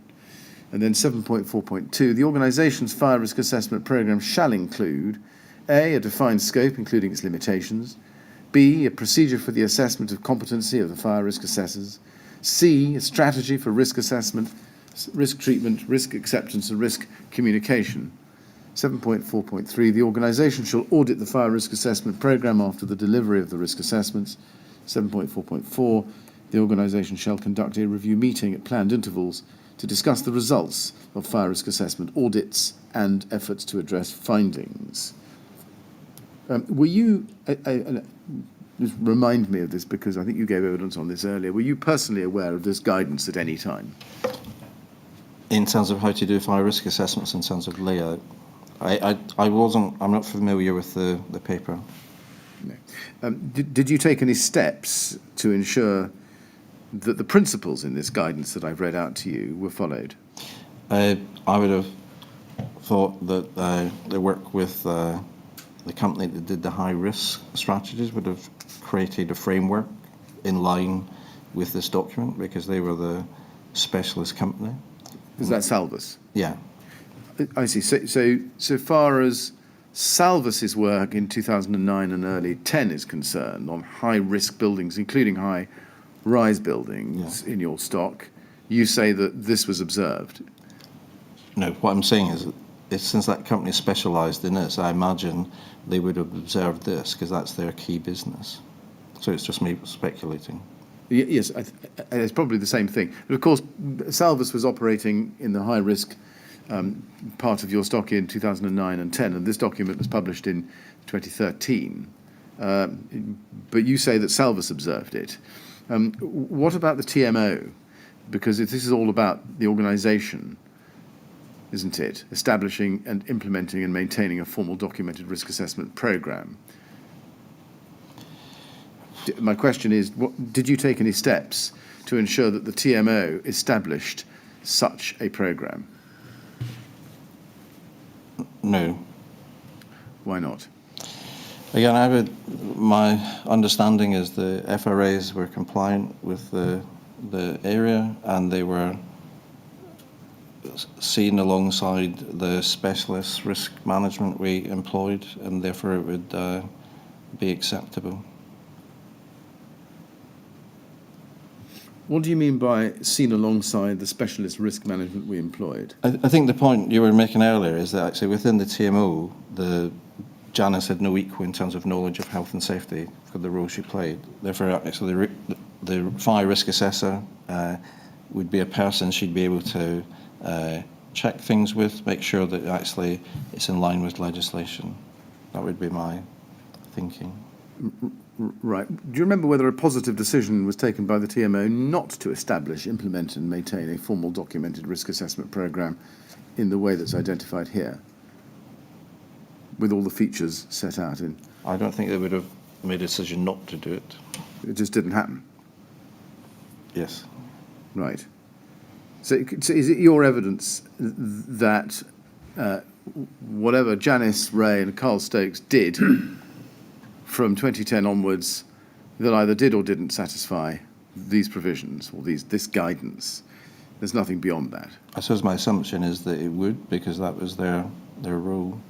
Can you just help me with this? The way that paragraph 7.4 is worded suggests that the organisation ought to have some sort of overarching plan as to what it was going to do in relation to fire risk assessment, within which the actual fire risk assessments themselves would form part. Yeah. Can you help us about what the TMO did in relation to any form of overall plan as to what they were going to do about fire risk assessments in general, which then led to the appointment of Salvus? If we go right back to Salvus, I mean... Well, was there any sort of consideration of an overall plan which might be regarded as a fire risk assessment programme, within which the individual fire risk assessments, and in this case the appointment of Salvus, sat as part of the implementation of that programme? Do you understand what I'm... Yeah, I suppose what I'm trying to say is I wasn't in place for 2008, Right. 2006, 9, when they were doing all this stuff. The Salvus stuff all started round about when I came, in terms of how to address the criticism of the system that had been in place for a number of years. Yeah. So appointing them dealt with the issue that the fire brigade was dealing with in terms of how they viewed it. It also gave us the framework to complete these FRAs within the 3-year period, which I think we agreed, and splitting the stock into the high, medium, and low. And the impression I'm getting, well, of course, if there were any attempt to formulate an overall plan, it would have predated your appointments. One thing. But it maybe there wasn't any attempt to stand back and consider an overall scheme, and that the fire risk assessments simply carried on in a different form. Yeah. Right. Yep. Just following up on the Chairman's questions, just looking at 7.4.1 and 7.4.2 here on the screen in front of you. We've seen no formal documented risk programme that does those things required by those paragraphs. Have you? No. No. We've not seen any evidence of any audit under paragraph 7.4.3. Have you?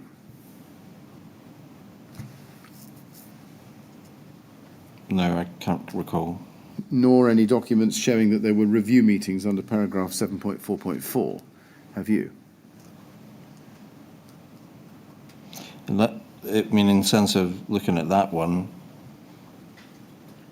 they were reviewed at the Health and Safety Committee to look at the findings. So you say the Health and Safety Committee meeting minutes looked at the results of fire risk assessment audits as opposed to the fire risk assessments themselves?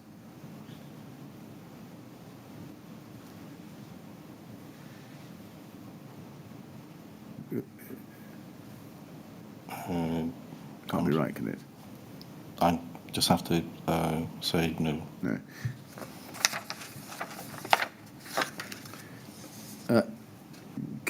Can we look in this connection at TMO 00883-568?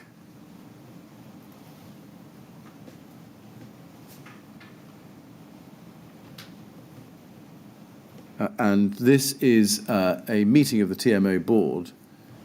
This is the minute, and in fact, this is the programme, in fact, for the meeting on the 26th of July 2012. This is, I think, the first page of a board pack of some 123 pages. And if we go, please, to page 41, we will see the TMO's performance agreement for 2012-2013. And this is Appendix 2, as you can see from the top left-hand corner, to the TMO performance update at page earlier on. And if you go to page 42, please, in that, you can see under HR and Organisational Development, can you see? Yeah. Under Audits 3.4, the draft audit programme for the next year is set out below. Other audits, HR and Organisational Development, and then two underneath that, Fire Risk Assessments, Lawnet Pemberton Full Review. It looks from this, is this right, that the TMO's intention at that stage was to carry out a full audit into FRAs in 2012 to 13. It looks like it, yes. Yeah.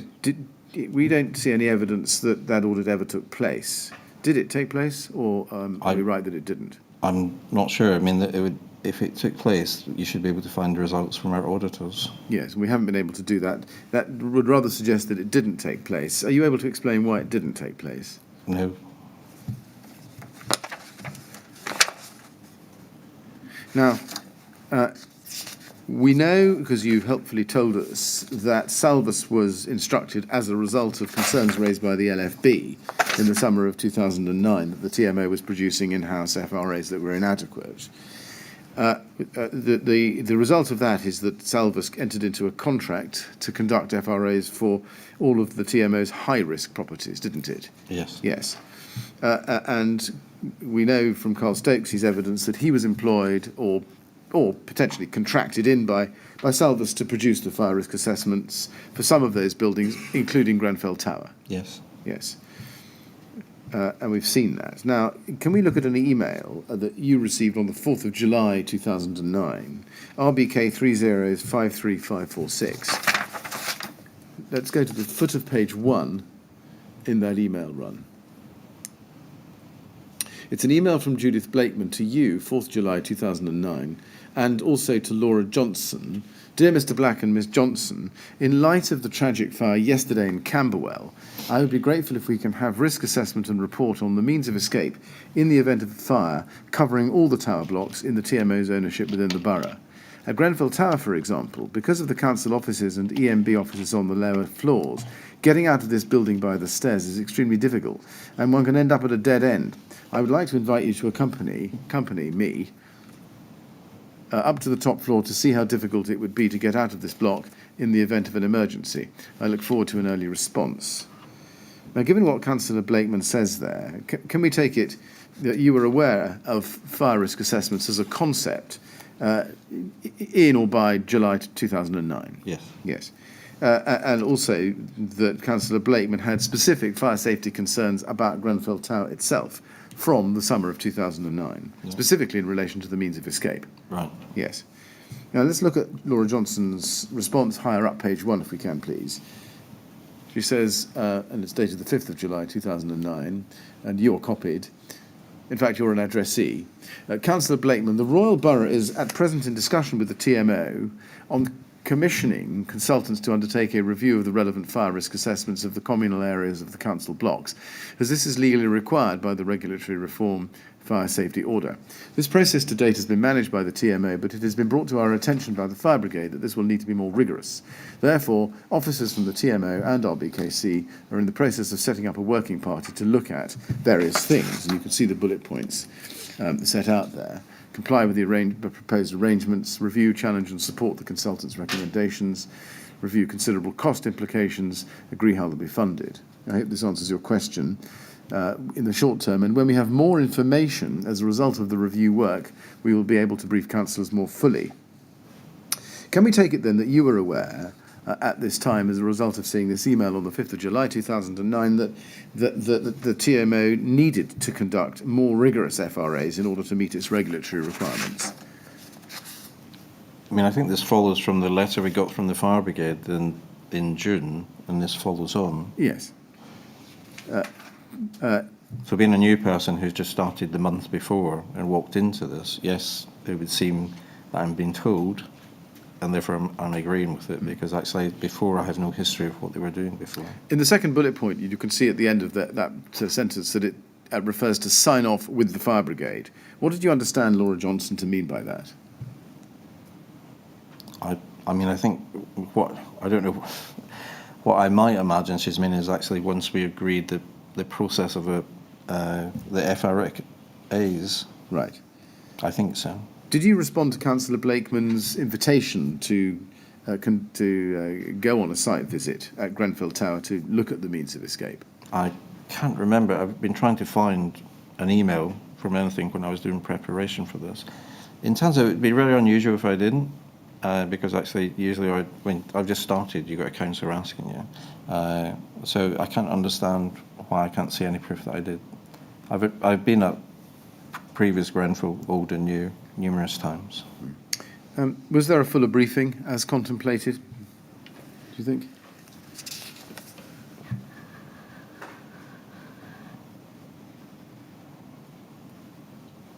A fuller briefing from Laura to Councillor Blakeman? Yes. I can't recall. You can't recall. Can we go to RBK 3018531, please?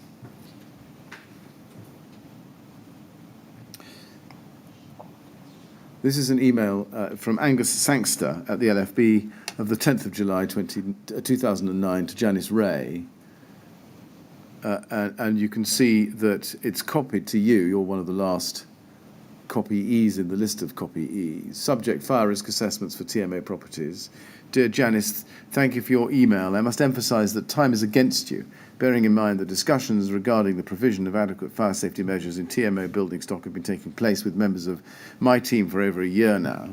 Can I suggest we have a meeting with Mr. Robert Black and Jean Daintith sometime over the next week to discuss the type of undertaking that the LFB would accept?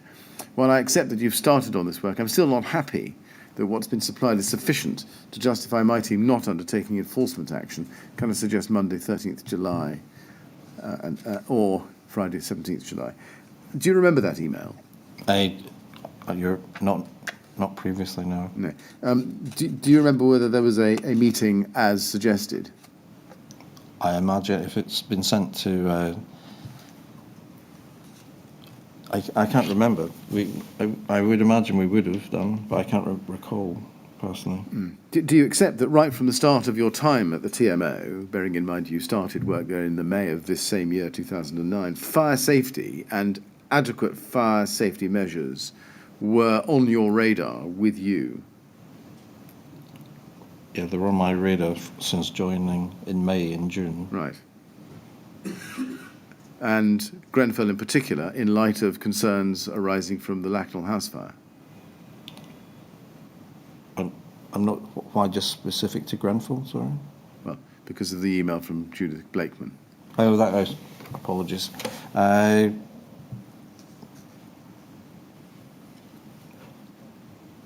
What's the question again, sorry? That also on your radar was Grenfell Tower, particularly in light of concerns expressed by Judith Blakeman arising out of the fire at Lacknell House on the 3rd of July 2009. I think I would have been concerned about everything as I was finding out, not just specific about Grenfell.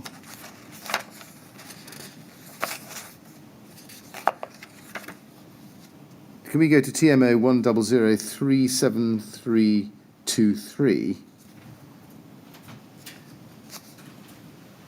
This is a briefing note.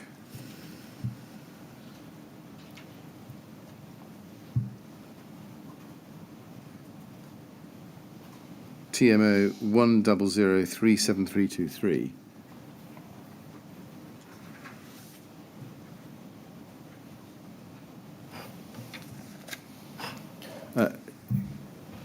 It's entitled Executive Team Fire Safety Update, 29th July 2009. Introduction. The purpose of this briefing note is to update you with the current position on communal area fire risks assessments, FRAs, and complying with the Regulatory Reform Fire Safety Order 2005, RRO, and advise on what information is currently available on the cause of the recent serious residential fire at Lacknell House and how this relates to our stock.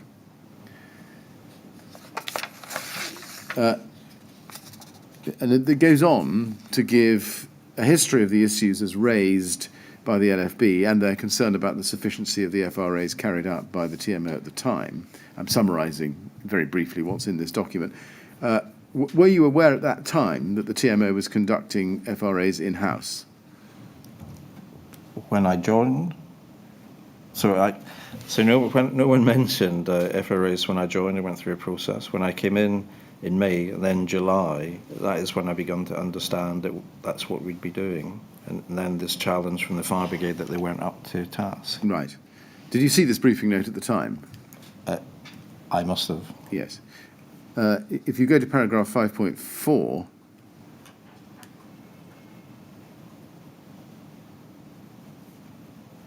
the very bottom of the page there, it identifies the completion of the consultant's brief completed by 17th July and sent out to 4 consultants.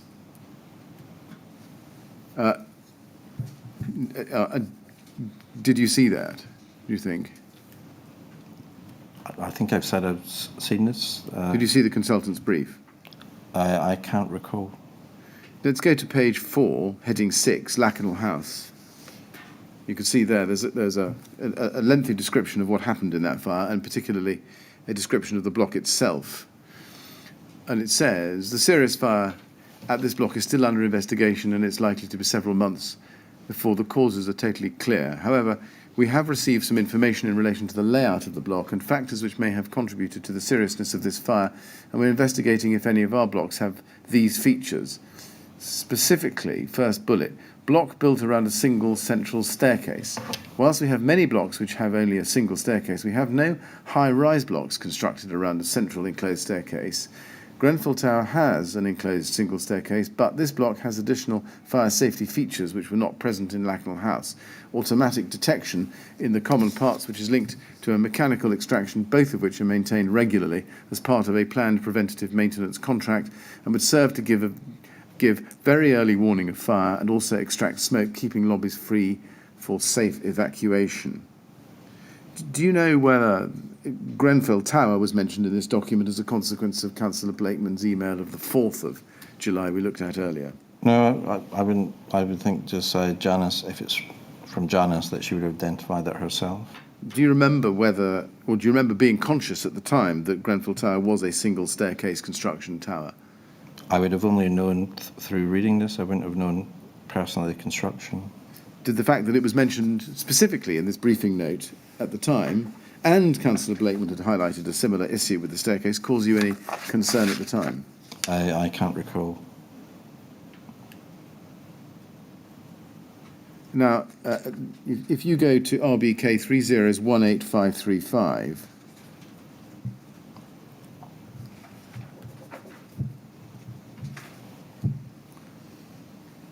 you can see that there was a meeting on the 6th of August 2009 at 3 o'clock in the afternoon, attended by a number of people from RBKC, from the LFB, and Keith Holloway from TMO Properties.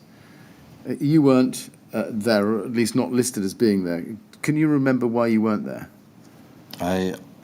Not off the top of my head, not on that day specifically. Early August, possibly on holiday. Would you otherwise have been there? I think so, yes. Right. Now, we can see that in attendance were Jean Daintith, the Executive Director, and Laura Johnson, Housing Department, both from RBKC. Were they, as far as you understood it, the two people responsible at RBKC for oversight of the TMO? Yes. And by extension, oversight of the TMO's management of fire safety? Yes. Do you remember being briefed on the outcome of this meeting? I can't recall, I'm afraid. Right. 11 years. If you go to page 4 under paragraph 10, you can see there, general discussion, timescales for completion of risk assessments, works completion. In the last few paragraphs there, you can see that there's discussion of TMO appointing an external FRA consultant, isn't there? If you look at the last part, it says Keith Holloway reiterated that the TMO would complete their procurement programme by September 2009. The risk assessments would be completed over the following 12 months. Yes? Yes. Were you briefed on that fact after this meeting? Probably. But again, Keith was interim because actually everybody had left. So Keith was taking on a major role for me in attending these things while I was engaged in other aspects of the business. So we probably did discuss it. It records that Angus Sangster, LFB, replied he feels TMO need to develop the level of competence amongst their staff. Was that view communicated back to you after this meeting? I don't recall that. Right. He also suggested a member of staff from the council or TMO could be seconded into the LFB in order to gain experience of fire safety procedures. Do you remember being told about that proposal? Again, I can't remember. I might have been, but... Mr. Chairman, it's a little early, but maybe a convenient moment for a break. We're into the topic, but there's a long way to go, and it's as good a moment as any to pause. It's also, I'm conscious, been a long day for the witness. Yes. Well, Mr. Black, I think it wouldn't hurt to finish slightly early today. Okay. So we'll call a halt there. I'm going to have to ask you to come back tomorrow, I'm afraid, at 10 o'clock to answer some more questions. And in the meantime, please remember not to talk to anyone about your evidence or anything relating to it. Okay. All right? And fine, so we'll see you tomorrow morning. If you'd like to go with the usher now, that'll be fine. Thank you very much.